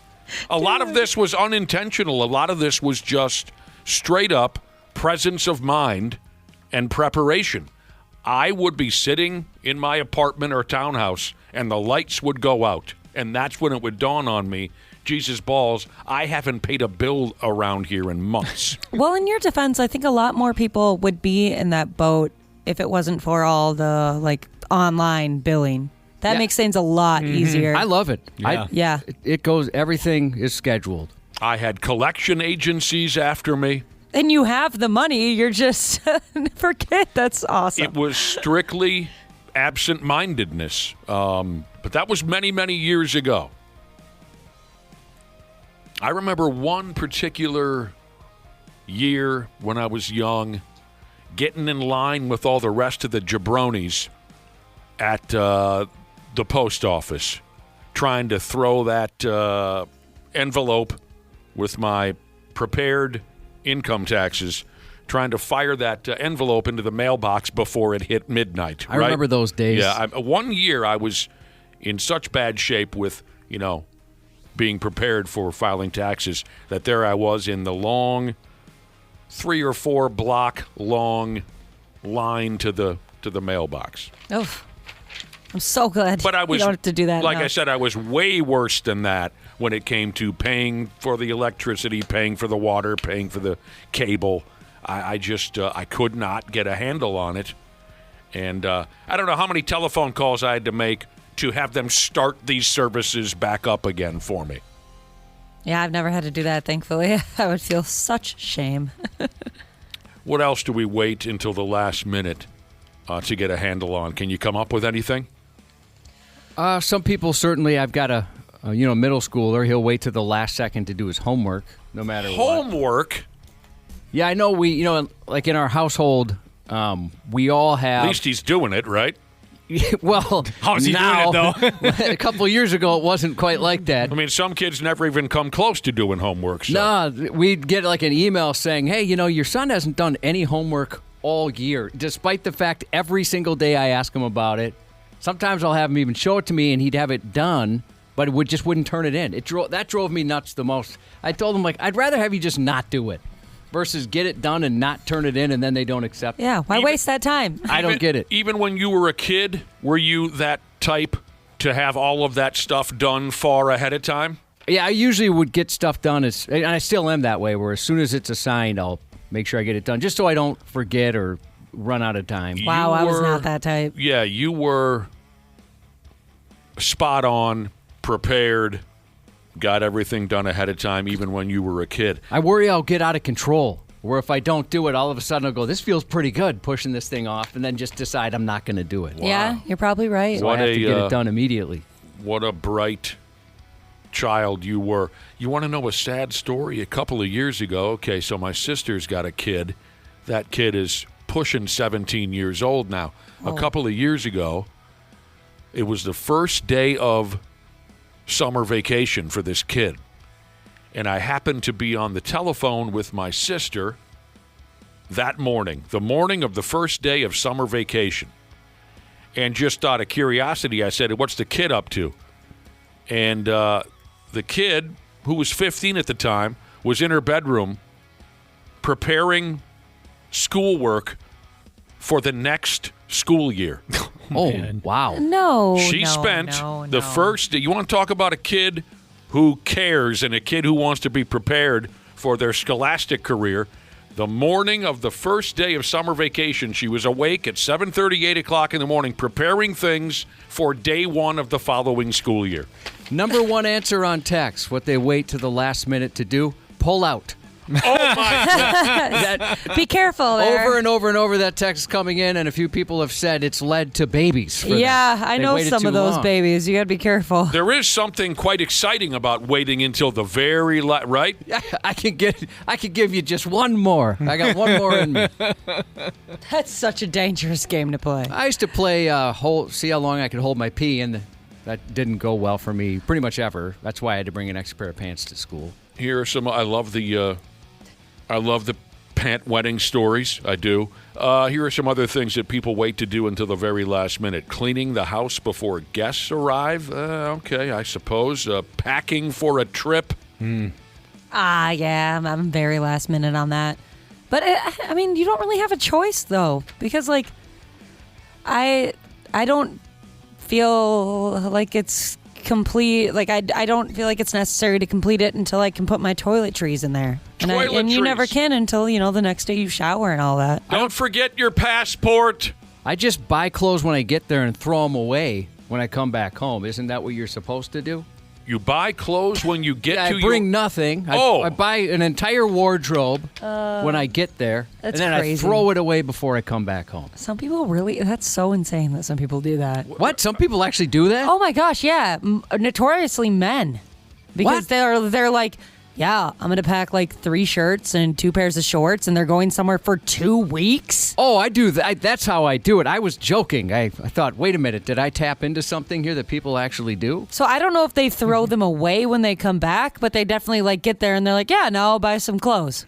Like, what are you doing? Just go prepared. I mean, It's not that hard. I bought like a novelty shirt saying, hey, I was here in Jamaica or something like that. Right, and then how many times do you actually wear that shirt? At least in my experience, when I buy like something touristy, I never wear it again. It just rots in my closet. I did have a buddy once. We had a wedding in Cleveland to go to, and he was too lazy to pack a suit. So he went there to the wedding with just knowing that he would go find a thrift store, buy a suit, and then he threw it away in the hotel after the wedding. Yeah. He threw it away. See, that's such a dude thing. It was like You'd think it would be a women. $9 suit from Goodwill. I thought I was kidding. I guess people are doing that. This list I'm looking at is basically, for me personally, I mean, the title is Things People Wait to Do Until the Last Minute. For me personally, I could change the title to Things That Would Never Happen If It Wasn't for My Wife. Filing taxes is one of them. She handles that. I don't hear a word about it. I mean, I'm one lucky sumbitch when it comes to things like this. She handles it all herself. It's second nature to her. She's just skilled with that type of stuff. What else could I add to this? Things that would never happen if it wasn't for my current relationship. Paying bills. I don't pay any of the bills. She handles that with the computer. She is very organized. I'm kind of jealous that she just gets to do it all because me and my husband both like take care of things, but that kind of like I wish I could just take care of all of it. Does yeah. it confuse the operation that 2 people are in the kitchen? Yes. Too many cooks in the kitchen? Well, would you take on all of that responsibility just to ease any distractions? Or, yes, I would like to do that well, kind of stuff. Jesus, you think he's not going to fight you on that? Go ahead and volunteer. No, I think he would. He likes to have a sense of like control in that way too. Oh. I don't know anybody who would fight that. Josh, if your wife said, hey, look, I'm handling all the bills, all the RSVPing to events, I'm handling every effing thing as far as paperwork go, would you fight that? I don't want to say. What do you mean?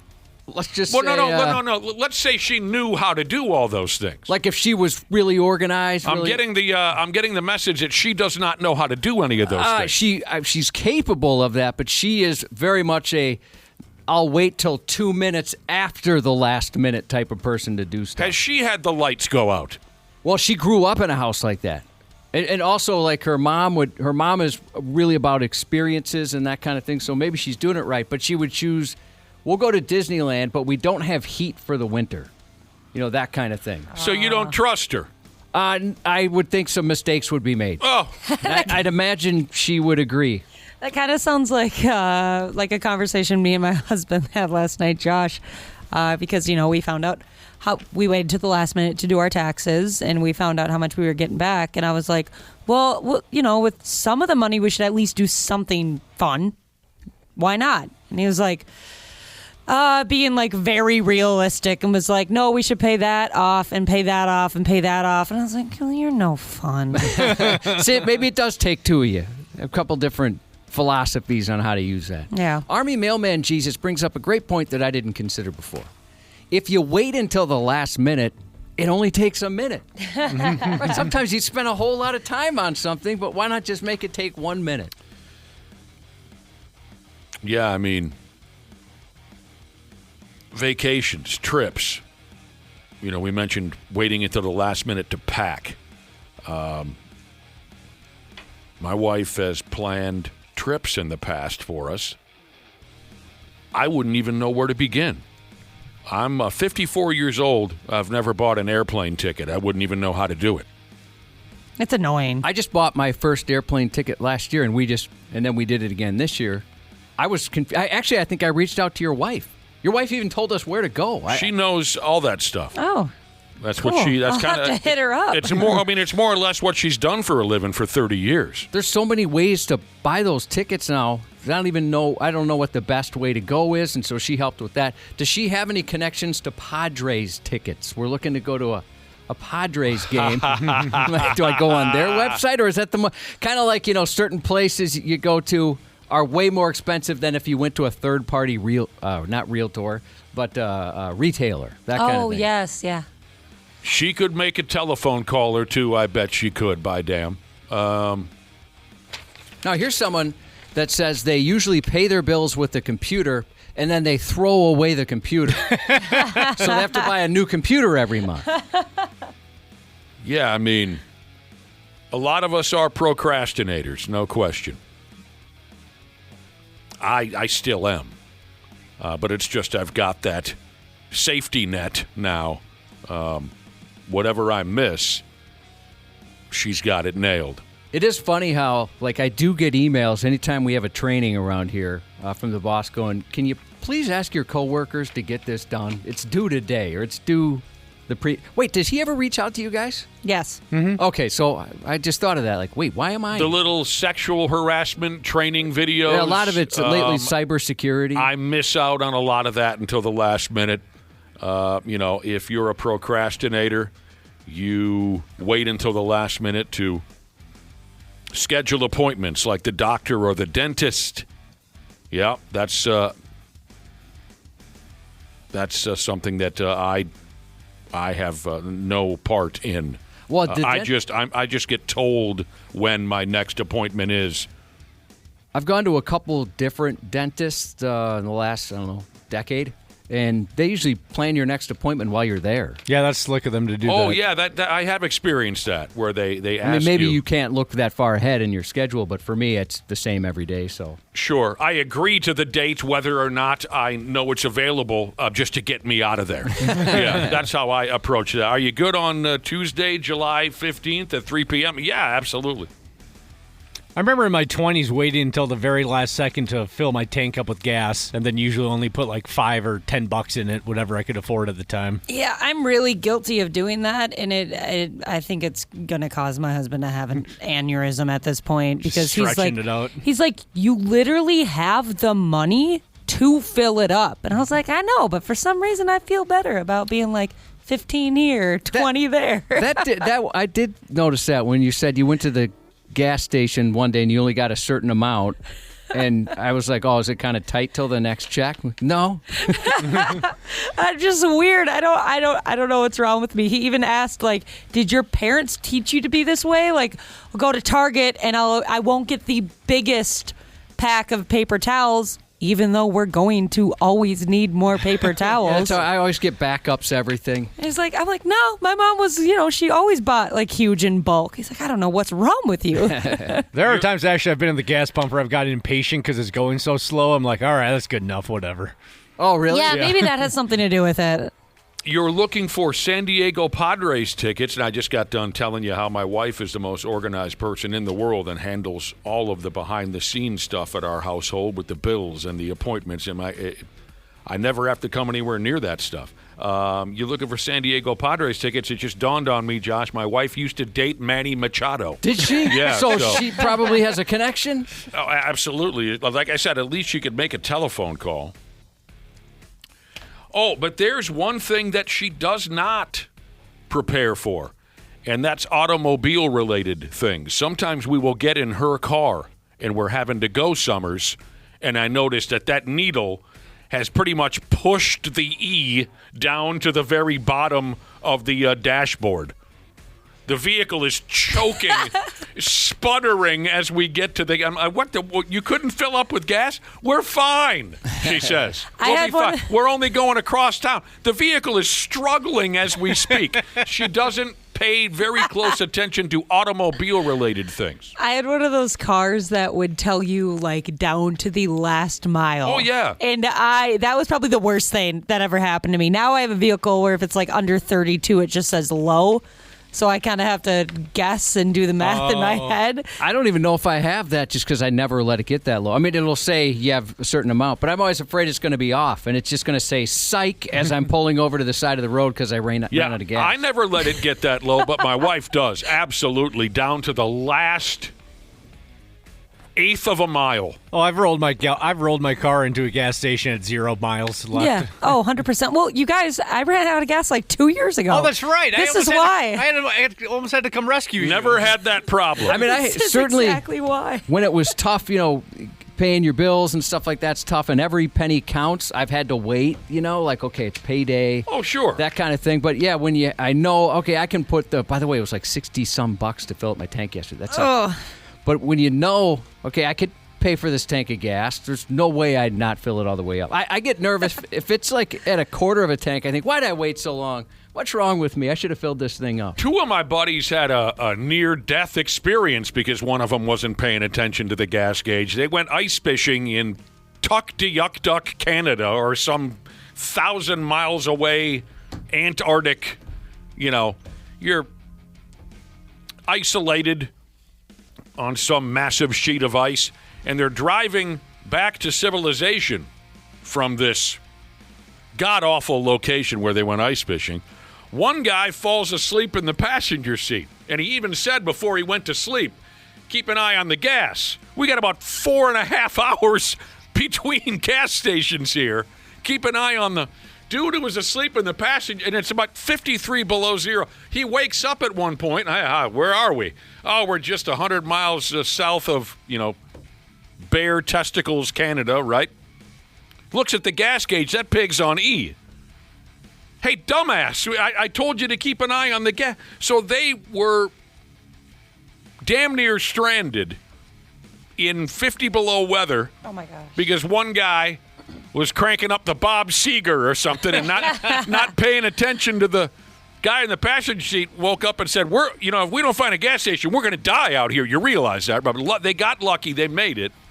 All right, people are texting in and saying that that's like really bad on your fuel pump. Oh, yeah. So, yeah, you probably just changed my life. I'm going to stop doing that now. It'll pop like a zit on prom night. Steel Monkey Jesus said E stands for enough. Okay, I always heard it was empty. He might be more of a car guy. Yeah, he knows his thing or two. Ashley, the nice thing about always, filling up sooner is I can choose gas stations if they're on my way versus having to make a left and the gas station's on the other side of the road. I can be that selective about the gas station. I am jealous of that, especially because one of the gas stations by my house, if I stop there in the morning, I don't know what's going on. This is completely unrelated to what we're talking about, but there's this person that will stop in the parking lot and then look at me and then leave. So I definitely need to stop having to get gas in the morning. Oh, yeah, you've told us about that. I don't know what's going on. I'm so scared.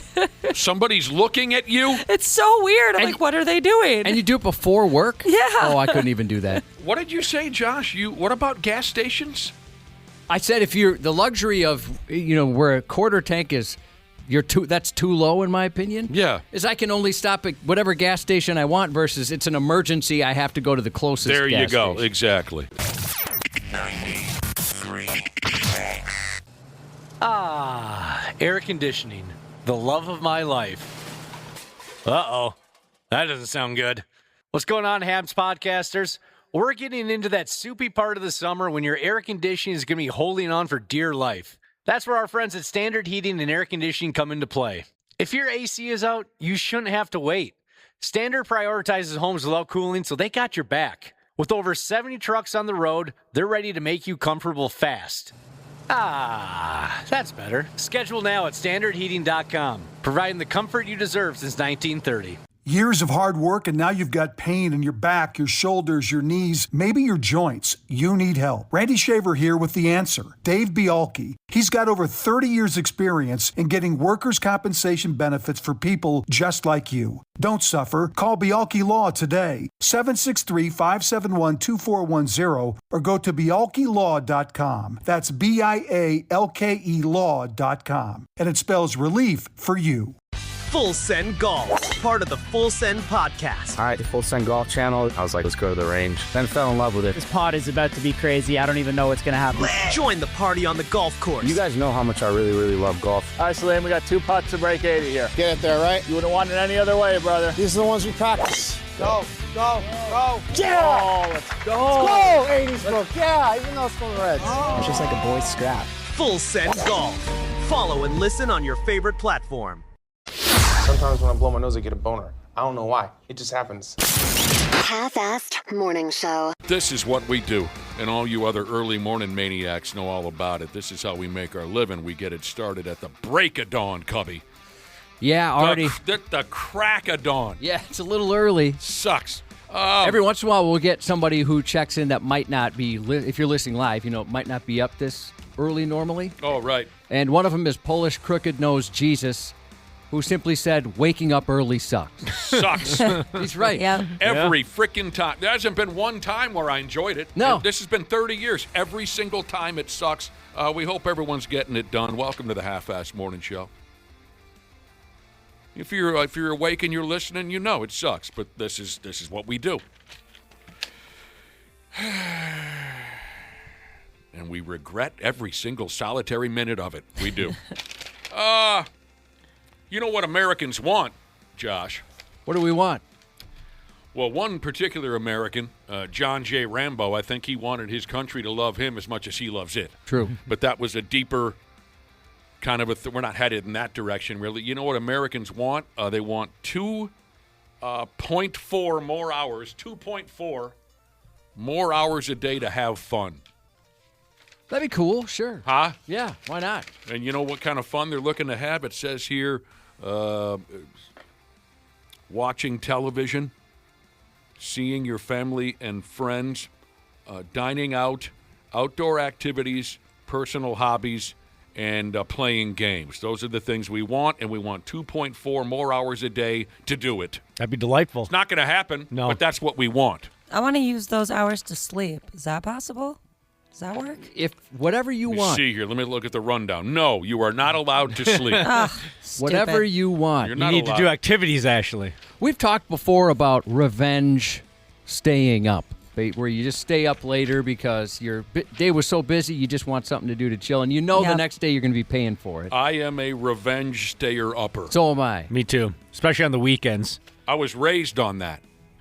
Oh, really? I was raised Yeah. on revenge staying-upping. My parents didn't want to meddle. They wanted us to make up our own decisions on that. And I ended up going revenge staying up. My wife sometimes doesn't understand if I want to go to bed at a reasonable time on a work night. I Oh, give a yeah? little hell about that. Yeah? Oh, you're looking at me like you can sympathize? Yeah, Empathize, perhaps? I can empathize. Yeah. So sometimes I She end up... breaks your balls when you want to go to bed? I wouldn't say breaks my balls, but it's pretty clear that she's like, oh, okay, if you need to go to bed. Dude, I'm not jealous of you guys because if I say the word bed, my husband's like, yes, let's go to bed, please, anytime. I could say it at 5 o'clock and he'd be like, yes. So That's you pretty cool that you've got that going. And I'd be concerned maybe he has narcolepsy. Yeah, he actually, he's incredible at falling asleep anywhere. Or It's he's so annoying. terribly depressed. One or the other. 5 o'clock, you're shuffling in. Might as well go to bed. Or maybe he's trying to wait you out to get something, and he knows, well, the sooner we go to bed, the sooner we can get that over with. Get that over with. Oh, man. There is probably a touch of that. All right, so let's go the opposite of fun here. I can't help it. I'm really drawn to this next subject I want to throw your way. But just, again, to recap, Americans are bitching up and down. We want 2 or so more hours a day to have more fun. And I get it. I absolutely get that. I'll bitch right along with you if you ask me to. Let's go the other direction, the opposite of fun. Just because maybe I enjoy darker subjects. Recently, Josh, I ran into a couple of gal friends of mine, and both of them are going through they're both going through a separate divorce. Oof. Amicable or one of the bad ones? One of them sounds pretty standard cliche. I'll take the van, you take the dog kind of a thing, right? The other sounds nasty. Nasty. So I was kind of drawn into hearing their drama. Have you had one this bad? I think you've told me, at least off air before you have. There was one time, it's got to be 15 years ago, where we were hanging out with a friend, and they ended up leaving, and I turned to my wife, and I wasn't trying to be funny. I said, I'm a little concerned that's the last time we will ever see that person alive again. Their divorce was so contentious, and there were so many crazy things going on. I thought, this is going to end up on the news somehow. It's funny you say that. I have a couple of pals where when they walk out of the bar, I think maybe it's the last time I'm ever going to see them, Josh, but it's not because of a divorce. It's because they're still married. There are a lot of problems going on. So what's the nastiest, ugliest divorce story you've ever heard? Like, say, the cheap shots that couples throw back and forth when involved in the court process, or hanging on to something that means nothing to them, but they know how much it means to the other person. Yes, nasty insults or ridiculous demands. Can you think of anything? Well, no, not off the top of my head. Some kind of dark ones, you know. I mean, certainly like using the kids against the other one. Oh, yeah, that's messed up. Pets. Heard that about pets? I had some friends that got divorced, and they had shared custody of their dog. Like every other week? Every other week. Not weekends. No. Just every other week? Every other week, yep. That makes it hard on the dog. Yeah, that's crazy. He's fine. Just pick one and go with it. He'll forget about you. Well, it has nothing to do with that. It's just to spite the other one. Sure. Then you got to see them every week? Yeah, no thank you. Could you imagine like meeting somebody and going on a date with them and you find out that they're sharing their dog with their ex? If anybody wants to go ahead and text 651-989-9393, what's the nastiest, dirtiest divorce story? Details. You know, we don't have a lot of room on our text machine, but enough for you to give us a decent idea. The nastiest, dirtiest divorce information you could pass our way. I've had a few friends go through some ugly ones. I really can't think of anything that's going to knock your D in the dirt as far as nastiness. Just a lot of, like Josh said, you know, the kids are being used as what's the word I'm looking for? Tools against each other. Maybe Tools that's the wrong of way. torture against each other. You know, mom doesn't let the kids do Dick Tracy, but dad's got them drinking and dialing up hookers, you know what I mean? To show I'm the cool parent, she's the terrible parent, that whole game. But these are... I've mentioned this before. I have noticed this, that friends who have gotten divorced with kids or family members, that first Christmas is awesome for those kids. Yeah. They get anything they want. See, my parents didn't play that game. I wish they would have hated each other enough to use us as tools in their battle against each other. Christmas remained pretty eventless in my family, even after the divorce. So here are some of the stories people are sharing on the godless internet. It was so nasty between one couple that the judge had to schedule... I think I understand this. The judge had to schedule closet time. So they're still living. I think this is what's happening. The couple is in the middle of a divorce. They're still living together. They were so nasty with each other that the husband was scheduled He had an hour window of time in the closet to pick out his outfit, right? Yeah. And then he had to leave the room completely. And then the wife had her closet time. They couldn't be in the same room together for more than an hour just to pick out their clothing. So they had to have closet time scheduled by the judge. Maybe they even had a cop in there watching them. I don't know. Wow. That's bad. That's bad. That's really bad. Stories like these make me so thankful that mine was so easy. Yeah, I know, Nick, you had a very easy divorce as well. I mean, yeah, lucky. When you don't love each other at all and never have. Never right, have. Dana? When you never loved her in the first place. I wouldn't go that far, and but yeah. And it comes to an end, who cares? Mm-hmm. And, of course, I'm kidding. Yeah. I had some feelings for my first wife for a little while. I keep meaning to take maybe next time you guys are over, I'll have to give you a tour of our closet, and you can see the comedy of how much my wife uses and how much I use. I mean, I think she has probably 97%. Well, can't you get your own? You got a big damn house. Well, I guess I could go to I don't really need much, though. I could live out of a suitcase. Oh, for the yeah, most Josh. part. No, I don't have a single thing in the master bedroom. My closet is in one of the guest rooms. I don't even need one. I mean, eventually she's got so many clothes, I'll probably get kicked out. Hey, let me tell you something. I got the big closet. Do you? Yeah. Well, it's your house first. That's a big bastard. And I got a lot of clothes. Do you really? Yeah. Concert tees and whatnot? Mostly. Oh, that makes sense. Okay. It's nothing fancy. You don't have Actually, we were expecting that you had like a closet full of suits and sport coats or something. For some reason, in my head, I was imagining like sweaters and No, stuff. I've got one outfit that I wear to funerals and weddings. Yep, that's I got the same thing. I got so a lot you've got hundreds of shirts and dozens of sleeves.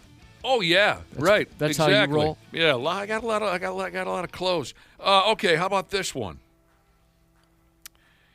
Jesus, again, what did you say earlier, Josh? There was a couple fighting over the dog. Yeah, the shared custody. Just to use the dog as a weapon against each leverage other. was the word we were looking for earlier. Thank you, brother and sister. One half of a ugly divorce demanded $200,000 a year just to maintain a pet parakeet. Whew.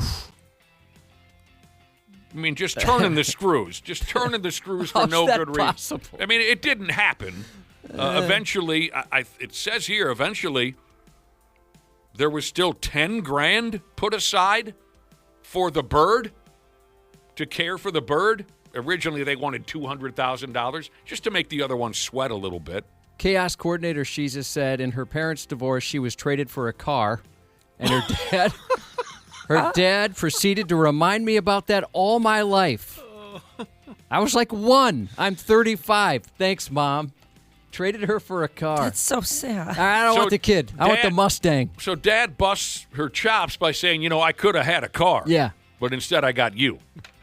Have you guys seen that viral photo of the 90s? It's a divorce courtroom, and there's a man and a husband and wife sitting on the ground divvying up Beanie Babies. Oh, yeah, I have seen Is that video. real or is that a joke? No, that was real. Really? At the time, because remember, people thought Beanie Babies were their retirement plan. Oh, definitely. They're so big. So they're literally sitting there crisscross applesauce going, all right, I'll take Petey the Dragon. Okay, I'll take Sammy the Lion.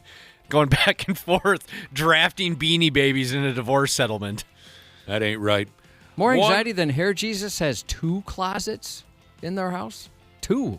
How much clothes do you have? Or they're He's got like a lot. The house I grew up in, the closets were tiny, like little reach-in closets. I mean, there was, I don't know. It's like Dude. Oh, that's what we had, too. 3 feet wide, Yeah. if even. Me and my husband have 2 closets, and we split both of them.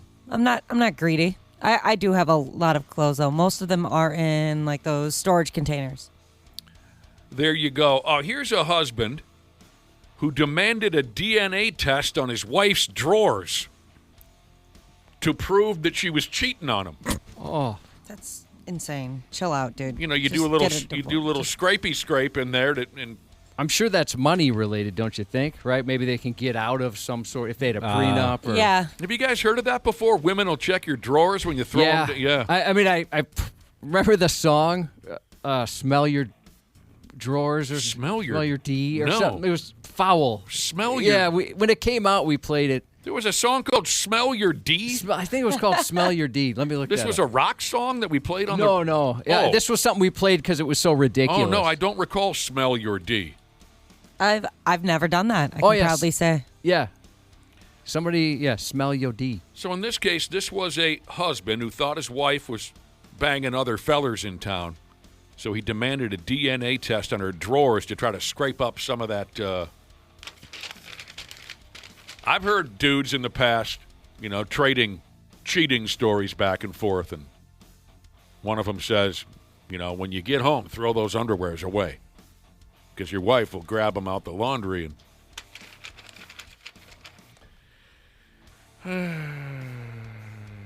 Oh, God, there was a couple who fought over a single pair of Crocs. No, you take them. No, you take them. Was it that way? Yeah, maybe. I don't want them. Maybe You take them. Nobody wanted them in the house. But, you know how this stuff, what it really is all about. It's just about making the other's life as impossible as you can. A lot of times in Josh's news report, he has a story where someone gets stabbed to death over a fish sandwich. Well, it really wasn't over a fish sandwich. Right. No, it was. That was just the final straw. What is this now? Oh, Jesus. I think I remember this effing guy. We're talking about nasty, awful, terrible, hurtful divorce proceedings where it's just the bad blood is everywhere. I think I remember seeing this peckerhead where he literally grabbed a handsaw and cut the family home in half and then hauled away what he believed to be his half. He hauled it away on a trailer. Yeah. Now, this was like in the jungles of Cambodia, because some of you are probably saying, well, how the hell do you cut a house in half with a... Well, apparently this guy really was... They lived in a hut in Cambodia in the middle of... And he literally took a saw and cut the pig in half and said, this is my stuff, goodbye. Not the same, but do you remember the story about there was two neighbors and they had a big tree that kind of was in both their yards? One of the neighbors wanted it gone. The other one's like, no, it's a beautiful tree. So he cut that tree in half, like lengthwise. Sounds right. It's just right. The spite's kind of funny. It is. But at the same time, come on, man. It must look so stupid. It's a hilarious idea. All right, so dude, here we are. Dude donated his kidney to his wife to save her life.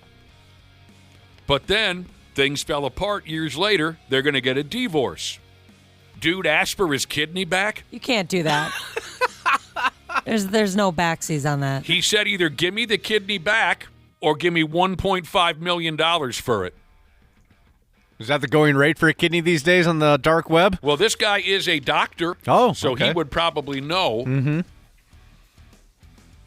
The judge threw that idea out. Yeah. All right, bruh. I bet he regrets that looking back. He goes, oh, yeah, I was kind of in the moment there. I do remember this one. Thank you for the text. Did you see the story about when the wife was out of town, the husband got busted for cheating because of the scale? Yes.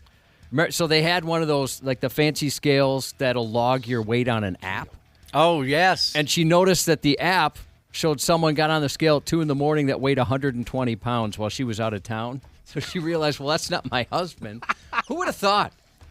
I mean, that's on her. She must be pretty bright to figure something like that out. That's a terrible way to find out. It might take me all day to figure that one out, but I think I know what you're saying. Way over there in Australia, a judge awarded a family farm to the wife. Okay? In the divorce, the family farm went to the wife. Now, on the property of that family farm were the parents. I'll get there. On the property of that family farm where the husband's dead parents were buried on the property of that family farm. This wife hated the sumbitch so bad, her ex-husband. She demanded he dig up his folks and move them somewhere else. Oh, jeez. Get your dead parents out of here, too, you bastard. It sounds like he had to do it. That's cold-blooded. I can't imagine having that much hate in my heart. Yeah. Wow. In 1988, some derelict won the Nobel Peace Prize. Oh, no, sorry. I'll get there. A gal had a clause in their prenup, I think, where she was entitled to half of any future Nobel Prize her husband might win, okay? This was decided in 1988.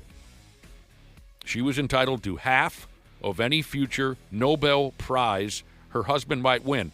And then the Jagoff went ahead and won the Nobel Peace Prize in 1995 and had to pay her half of the $1.2 million prize money. This might come as a shock to you guys, but my ex-wife did not include a future me winning a Nobel Peace Prize clause in our divorce. Yeah, you're not very peaceful. You're a violent man. I had a question now and I lost it on this one. Oh, how did he agree to that? Why did he agree to that? That's what I was wondering. And maybe there was something he really wanted and thought, well, what's the likelihood I'm going to win this thing? Or maybe because he's just a pushover. You know what I mean? Some guys will... Well, he is peaceful. Yeah. I mean, proof of that. He's agreeable. I didn't think of it that way, but obviously he is. Oh, and then back to this pet support idea. A woman with 10 cats and 5 dogs requested nearly $800 a month in pet support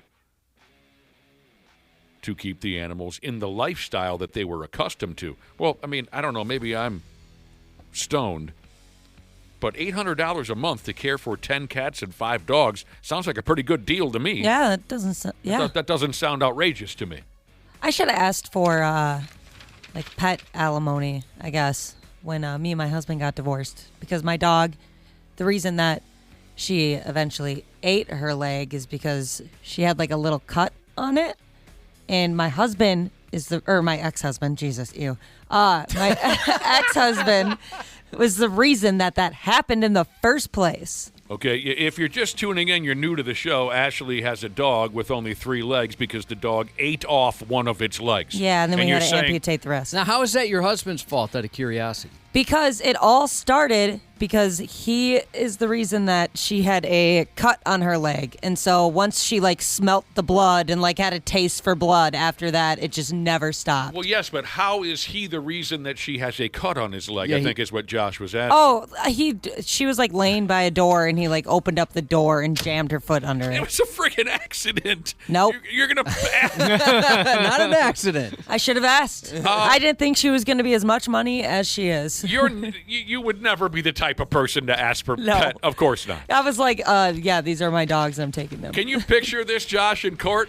So, because one day, my husband opened a door and it cut the dog's leg. And so And then it's it his snowballed from there. The judge will be rolling his eyes going, get out of here. An accidental dog leg The judge cut. would probably be like, just put her down. What are you doing? The ugly divorce. Yeah, I sat down with these 2 gal friends the other day for a couple of beers. I just accidentally ran into them, and one of them was telling me, yeah, I got to sign this, and I got to take my boat out of there, and I got to get my clothes out of there. You know, very basic. The other was saying, I am on the beginning stages of what likely will be the ultimate nightmare. Ugh. That sucks.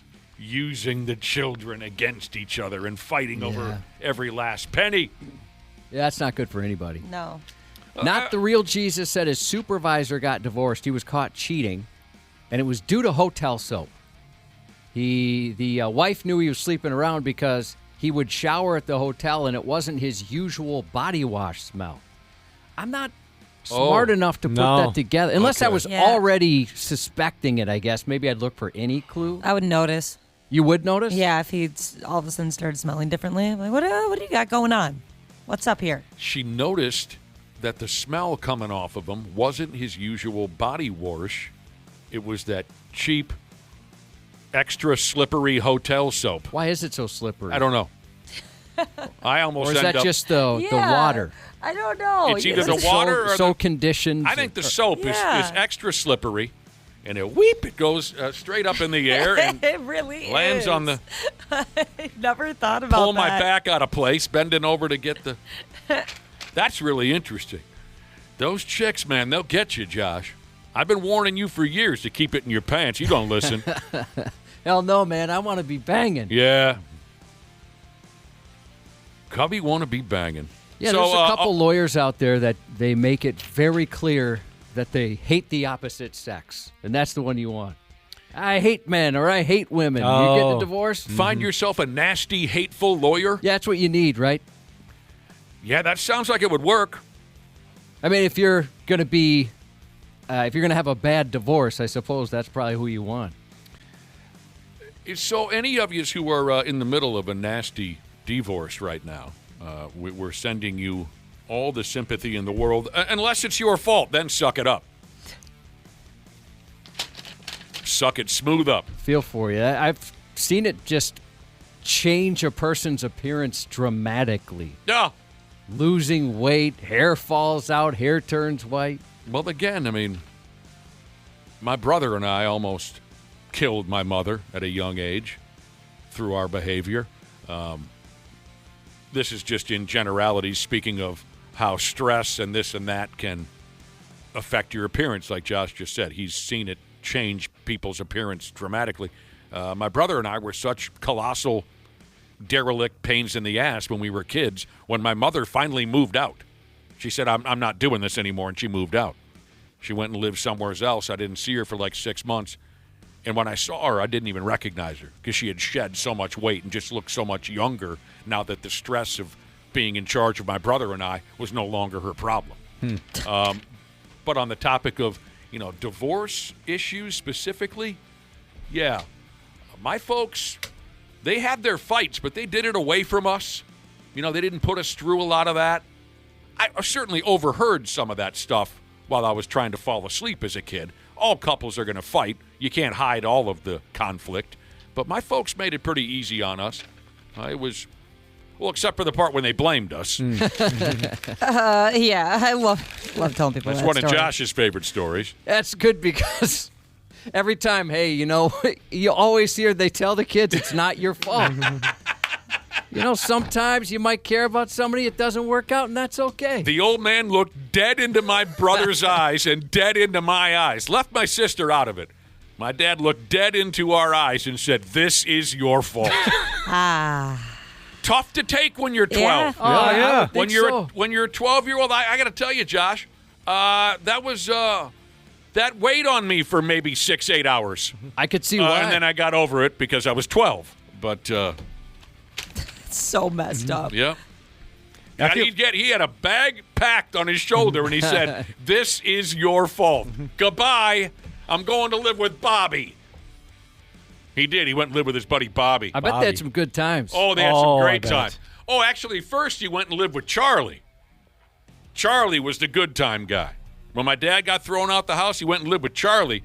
Charlie was a pool hustler by trade. Oh, sweet. You want to talk about learning some things as a 12-year-old, going to visit my dad, who was living with an outlaw pool hustler. That is really cool. That's how you learn some lessons. That's how you learn about life. Did your dad start buy a Laserdisc player and an Atari and get cable television and stuff like that? No, just a lot of bottled Budweiser, from what I could tell. There was a lot of bottled Budweiser at Charlie's place. Empties. 93. Air conditioning. The love of my life. Uh-oh. That doesn't sound good. What's going on, Habs podcasters? We're getting into that soupy part of the summer when your air conditioning is going to be holding on for dear life. That's where our friends at Standard Heating and Air Conditioning come into play. If your AC is out, you shouldn't have to wait. Standard prioritizes homes without cooling, so they got your back. With over 70 trucks on the road, they're ready to make you comfortable fast. That's better. Schedule now at standardheating.com, providing the comfort you deserve since 1930. Years of hard work, and now you've got pain in your back, your shoulders, your knees, maybe your joints. You need help. Randy Shaver here with the answer. Dave Bialke. He's got over 30 years experience in getting workers' compensation benefits for people just like you. Don't suffer. Call Bialke Law today. 763-571-2410 or go to bialkelaw.com. That's BIALKE law.com. And it spells relief for you. One Night with Steiny. One Night with Steiny. Shout out Full Send now. Hey, bro, what's your name, bro? Steiny. What the hell? We've been sitting here for like an hour together. I don't know your name. What's your name, bro? Steiny. I can't guarantee anything. All I can guarantee is that you're going to be entertained. I'm a professional. I'm here to interview. So the whole interview, you didn't ask me what I like better, Burger King or McDonald's. All right, and we are going to wrap up on that note. Thank you, Steve, so much. That was amazing. Burger King. One Night with Steiny. One Night with Steiny, baby. Let's go. One Night with Steiny. Follow and listen on your favorite platform. 93X Half-Assed Morning Show. Isn't that a religious show? With all the Jesus and Sheezus talk? Oh, hell no. Just kidding. They suck. Bye, damn Josh. How are you? Good. How about yourself? I'm doing all right. Doing Remember good. a few days ago we started off the program, we asked our listeners what kind of drugs they were hooked on? I think I made the statement that everyone these days is on some kind of dope. Do you recall that? I do. Was that last week? Yeah, just last week. Everyone's on dope. That was the statement I made, and it was true. Folks started texting in. They're taking this. They're taking that. I can't remember specifics beyond that.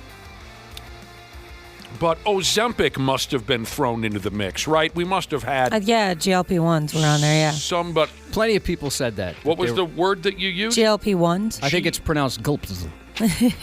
GLP-1s. Yes. People Weight are. loss drugs. It's a weight loss pill or a weight loss drink, or you shoot it into your arm with a needle. Wait, isn't it actually like for diabetes? And then they figured out, people are losing weight on it. Oh, I think thought that was the case. Yeah, that's how it started. Oh, Christ, yeah, you're right. That completely escaped me. And like Viagra started as some sort of anticoagulant or something like that. It started out as something completely different, and then the guys didn't want to return it because they were getting these wonderful boners. Started off as a heart medication. Yeah, some sort of. Again, you called it Viagra. Was that what you called Viagra. it? And then it became a boner pill. Okay, we must have had some level of conversation on Ozempic a week ago when we were talking about how everyone's on dope. I don't remember. Like I said, I don't remember any specifics.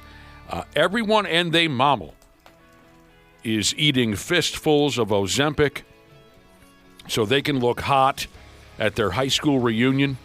We also talked about CPAP machines a few days ago, too. And that's the setup today. All the men are wearing CPAP machines. All the women are on Ozempic. But here's the deal. I'm guessing Josh knows the story already, so let me ask Dana and Ashley. With the rise of Ozempic's popularity, guess what else is on the rise? Go ahead. Think about it for a minute. Everyone's on Ozempic. They're dumping weight. What would that lead to a rise in? More sex? Decent Oh, guess. that's a very good guess. Decent guess. Yeah, that's a wonderful guess. What would maybe correlate there? Lifting weights, getting jacked. Getting jacked. You're headed in the right direction. It's more negative. More sex is a positive thing. Getting yourself, as Dana would say, jacked, a positive thing. This would be a that's negative. probably related. I would say certainly. Oh, that's why I said they're in the right ballpark, but more of a negative side effect. People breaking up. There you go, you bastard. Oh, nice, dude. I always thought that was the best sign of somebody wanting out of a relationship if somebody who's never really worried too much about fitness really gets into it. Like anybody I've had that got jacked was in a miserable marriage and wanted to get in good shape so they could start dating other people afterwards. That's funny. When I got divorced, I went the complete other way. Well, you were already 38 or something like that, giving up on life. Pretty much. When I got a divorce at 27 or 28, I got a gym membership. Did you? Well, I mean, my brother was a big gym. Oh. He was a big weightlifting gorilla. Still is. And suddenly, when I was single at 27, 28 years old, I called him and I said, hey, can you get me in over there? Yeah, that makes a lot more sense than 38. It only lasted about, 2 months. But I did suddenly tell myself, okay, I got to get ready for this. Because you want to know why, Dana? Because I want to be banging. Yeah. Yeah. If my wife left me, I definitely would get a gym membership and hopefully go. To the gym she works at? Yeah. Not the one she works at. Even though you're 51, you'd go to get a gym membership? Yeah, I mean, I don't have a lot going for me, so I got to get every advantage I can. So Yeah. if I wanted to find another suitor, I would certainly get into the gym and do some clean and jerks or something. I've always lost weight when getting out of relationships, but I don't know if that's just like because of the stress or if you mean it just happened? actually trying. It happened naturally? Yeah, usually I would drop like 15 stress. pounds or so. And Stress, I'm like, cool. Yeah. You have a revenge body. Yeah, and then I would like slowly gain it back when I was happy again. stress is a massive thing. I've told you before, when my mother ditched my brother and I. My brother and I lived with our mother during high school. And she called my dad about 2 months before high school was over and said, as soon as these two idiots are handed their phony diplomas, they're your problem. I'm out. I'm not doing this anymore. I can't stand it. Can't blame her. My mother was kind of a heavy person at that time. Soon as we graduated, she moved away. Couldn't handle us anymore. We became our dad's problem. Didn't see my mom for 5 or 6 months. Saw her, almost didn't recognize her. She immediately dumped a pile of weight just because the stress of twin derelict sons was no longer weighing on her. Yeah, it's a powerful thing. There's no doubt. So the word is, Cubby, everyone's on Ozempic. They're all slim and trim now and looking fine in a month. You know what I'm saying? And then the next step, divorce. Yeah, they think, hey, I'm hot now. Right. I've been stuck in this relationship. I'm going to look for somebody. And they want to be banging. Yeah. I get, if I'm, excuse me, if I'm extremely stressed, I lose weight. And quickly. Do you? Yeah. Oh, yeah. Those, gosh, it's this phlegm. It's attacking me. You sound like me right now. Leave me alone. Stop it, phlegm. What is going on? What did I do to you? Yeah, this wasn't happening beforehand. I'm choking on my own phlegm. That's not how a guy wants to die. Is that why you stay so ridiculously scrawny? Is it the stress that buries you? I'm not constantly stressed, but there'll be certain. It's weird. Big things I don't necessarily get stressed about because it's an easy decision. I'm a black or white type person where it's like there's no other decision I can make here in this really stressful situation. But when there's little things like the 2 days you were gone, I was so stressed I lost almost 10 pounds the entire week. That was the 2 most stressful days of my life, just with secondhand stress because of how stressed you were. Where the hell was I? I don't remember this. When you were sick. Oh. See, that troubles me to learn that. Well, there's a lot. I mean, I was worried about you. You wouldn't miss a day of work sick if you had the choice. And then I'm like, I'm going to screw this up big time. People are going to hate my guts. You really lost 10 pounds? Yeah. That's crazy, dude. I That's lost how 10 pounds when I was sick for a week. And, that makes sense. But stress? God help us. Yeah, Need stress some Xanax. goes that way. I mean, I know folks that are the opposite. They'll eat the stress away, and for whatever reason, I can't explain it. I don't think I eat. You were much. living your normal life. Those two, you were eating, you were doing everything normally, but yet you still lost 10 pounds? I think so. I don't remember exactly. Lick me That's down. crazy. Didn't you say you got an hour of sleep a night during that stretch of time too? Maybe. Yeah, that's true. I don't think I was sleeping very much. Mm-hmm. Everyone is getting a divorce once they trim that fat off their frame. Maybe it's just because of my age. But it seemed like for a while, all my friends were getting divorced. Maybe that's because it was mid to late 20s or early 30s. But now the ones that I know they've been married for so long, or they're on their second marriage, or in one case, third marriage, that they kind of figured it out at this point. Huh. I'd have to... I wonder if there's an average age for divorce. Probably 30. There's got to be. I would say 30. I'll look it up. Yeah, go ahead. That'd be helpful. I guess I'd have to sit down and do the arithmetic. Dude, you were right. Was it 30? 30. Now that you bring it up, now I'm trying to figure in my head how many of my longtime bros have gone through divorces, or multiple, and how many have... I mean, I can tell you this. 2 of my best friends met their wives during our junior year of high school, and they've been together ever since. Wow. That's impressive. That's a cool story. I always thought that was great when people could make that work. But I could think of a couple more. Maybe I'll have to map this out. What percentage of my pals have stayed married? One marriage, and how many of them have been? I'm married to a lady who I'm their second choice. Right. She was already married. How many of them have been in and out of courthouses their whole life, getting divorced?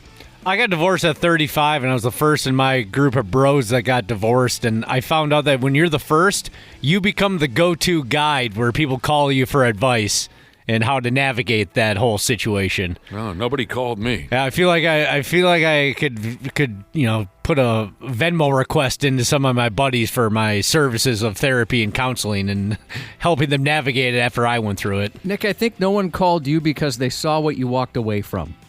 Yeah, like this guy. The richest person I've ever met and absolutely gorgeous. People thought he's doing something wrong. That takes balls. Yeah. That takes big friggin' onions. You left that. Onions. That's what I'm dealing with. Grapefruits. Private jets, hanging with celebrities. Dead gorgeous. I would have sucked it up for some years, I think. And you know what I cool, said? Very funny. And I said, I'm moving on. Onions, baby. And now you're sitting here with us. Well, I was sitting here with the same... I was sitting here then. Yeah, I guess that's true. Yeah, I mean, I was sitting with radio losers then. I'm sitting with radio losers now. Folks who undergo rapid weight loss. This is where the whole schmear is going here. Talking about Ozempic and its link, or weight loss, and its link to divorce. Folks who undergo rapid weight loss are twice as likely to take a walk on their husband or their wife and say, look, I'm going to go off and be a new person. I truly think if I started really getting into working out, my wife would wonder what's going on. I mean, we met because I was really into it. But as I mentioned, I think last week or the week prior, as soon as she said yes to my proposal, I canceled the gym membership and thought, well, she's locked in now.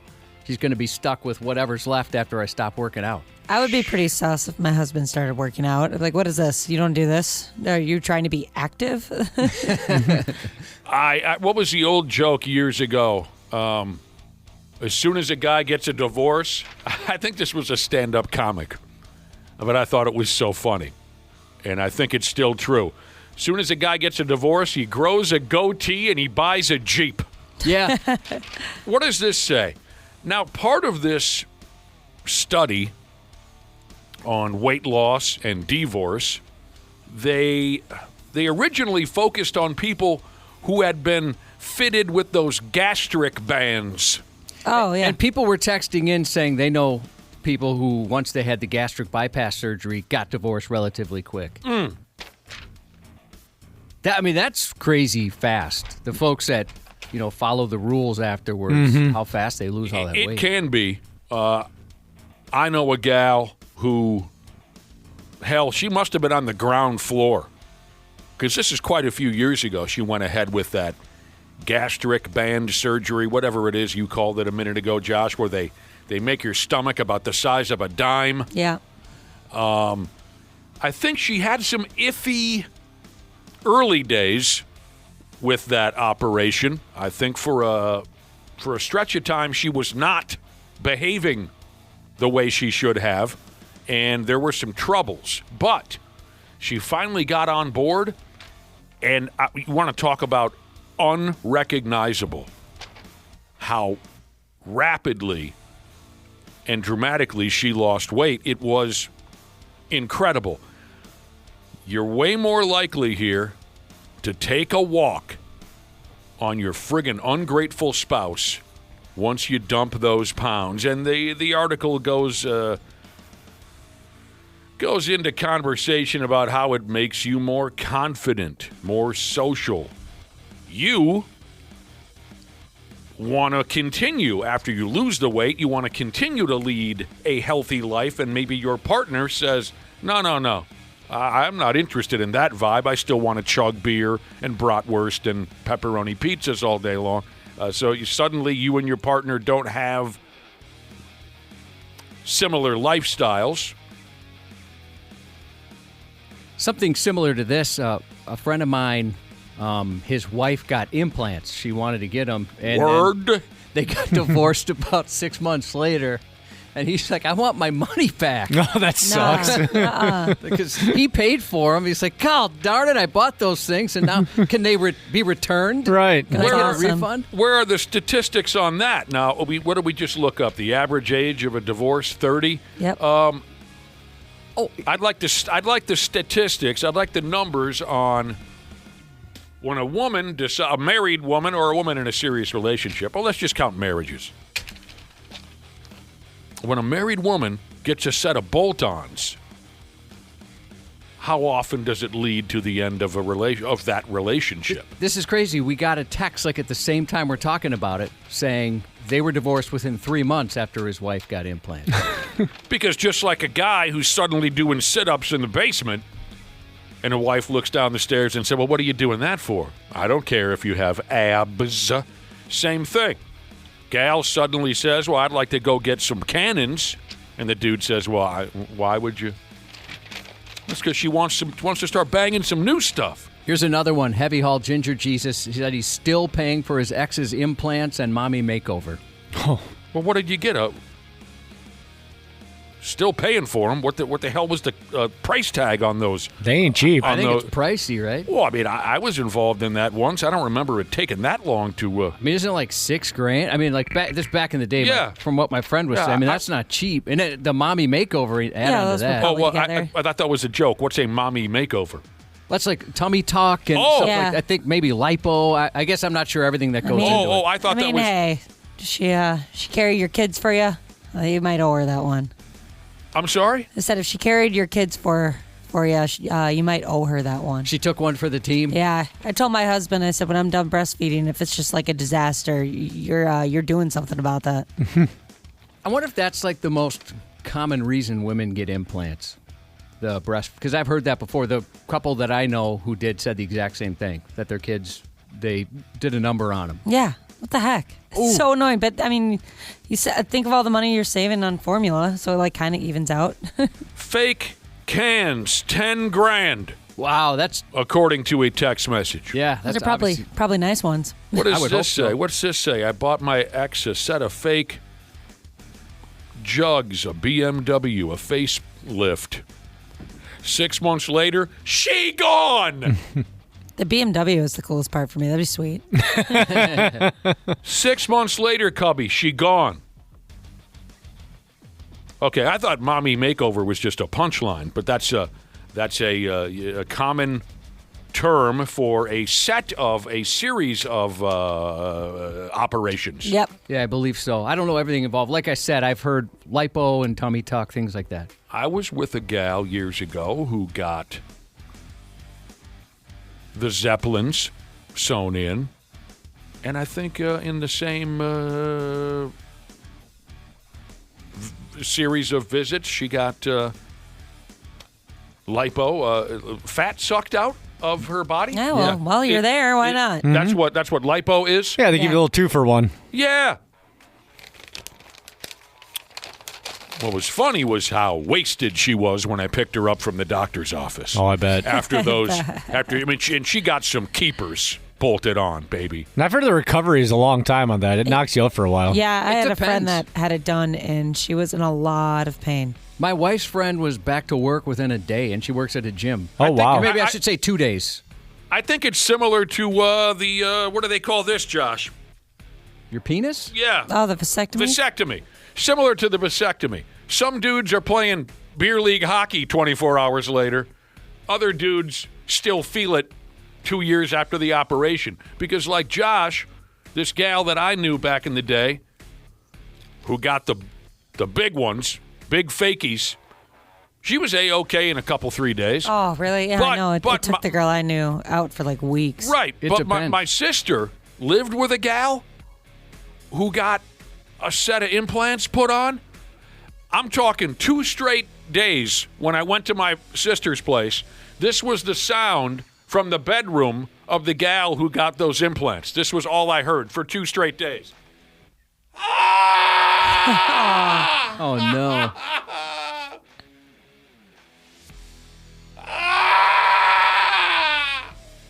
You know, and I think they can put them in different ways now, Ashley, like a few different options. Maybe, I'm sure that probably makes a difference. Right? Oh, so maybe it depends on that. Yeah, I just remember she couldn't lift her arms up she couldn't lift her arms up past her chest area. It was brutal. It looked painful. I think it's kind of like that old vasectomy. Okay, now that the mommy makeover has been brought to my attention, I wasn't aware of such a thing.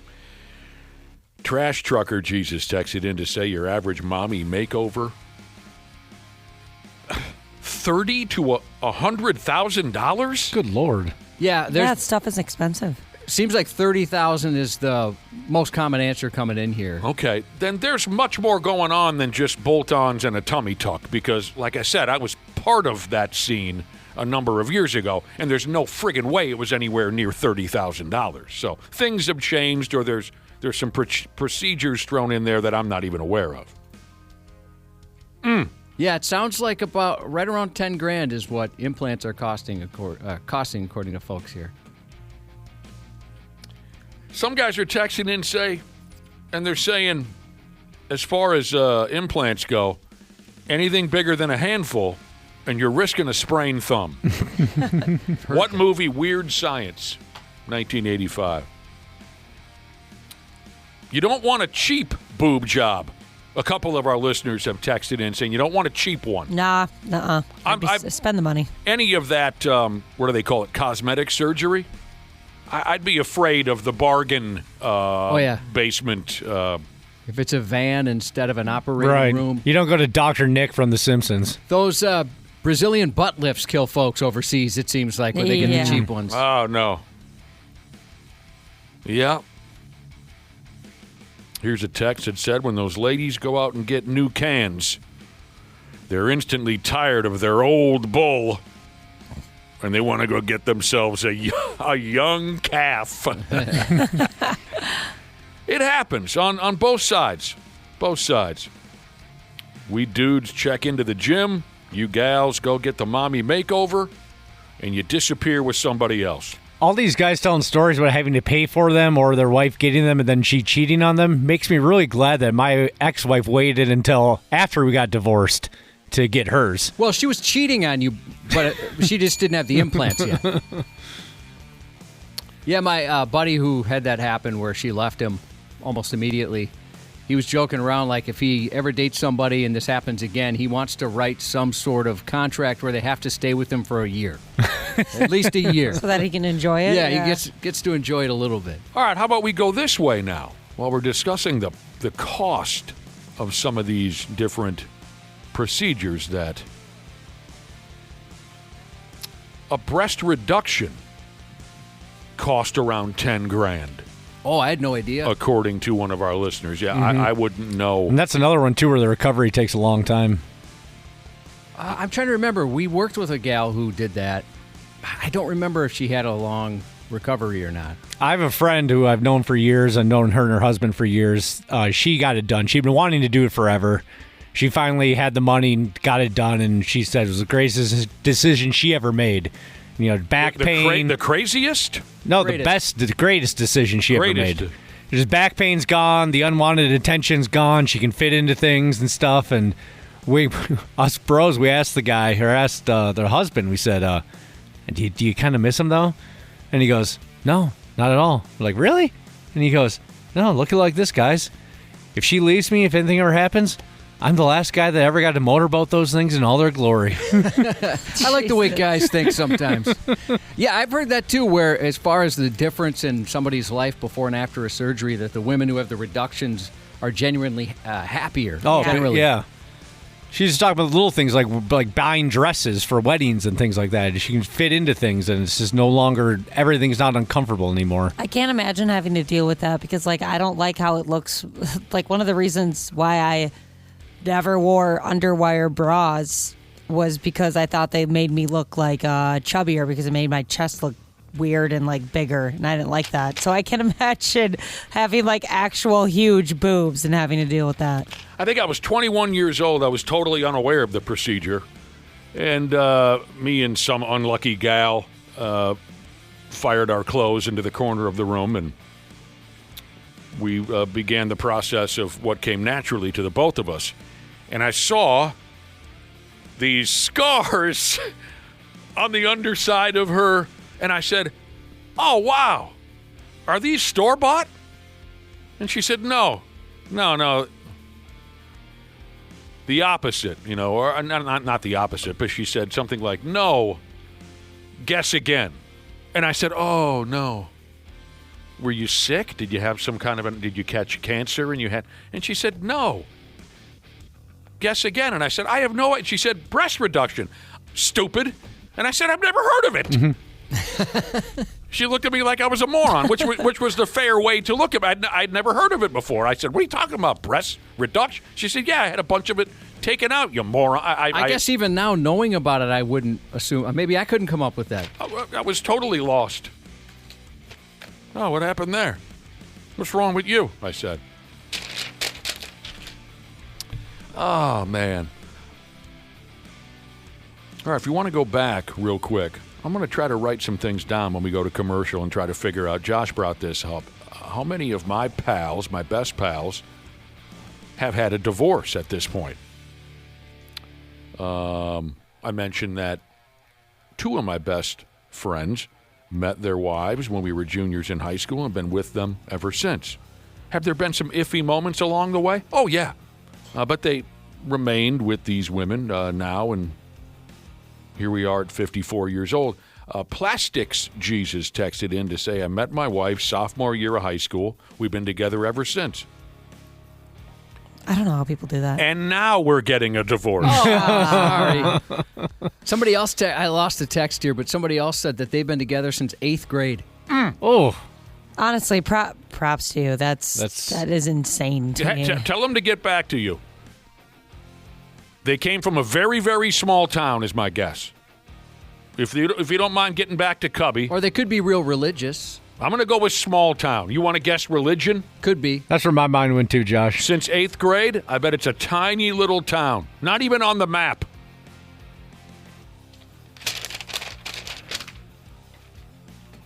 What do they say about marriage in Carlstead, Minnesota again, Josh? Give it to them.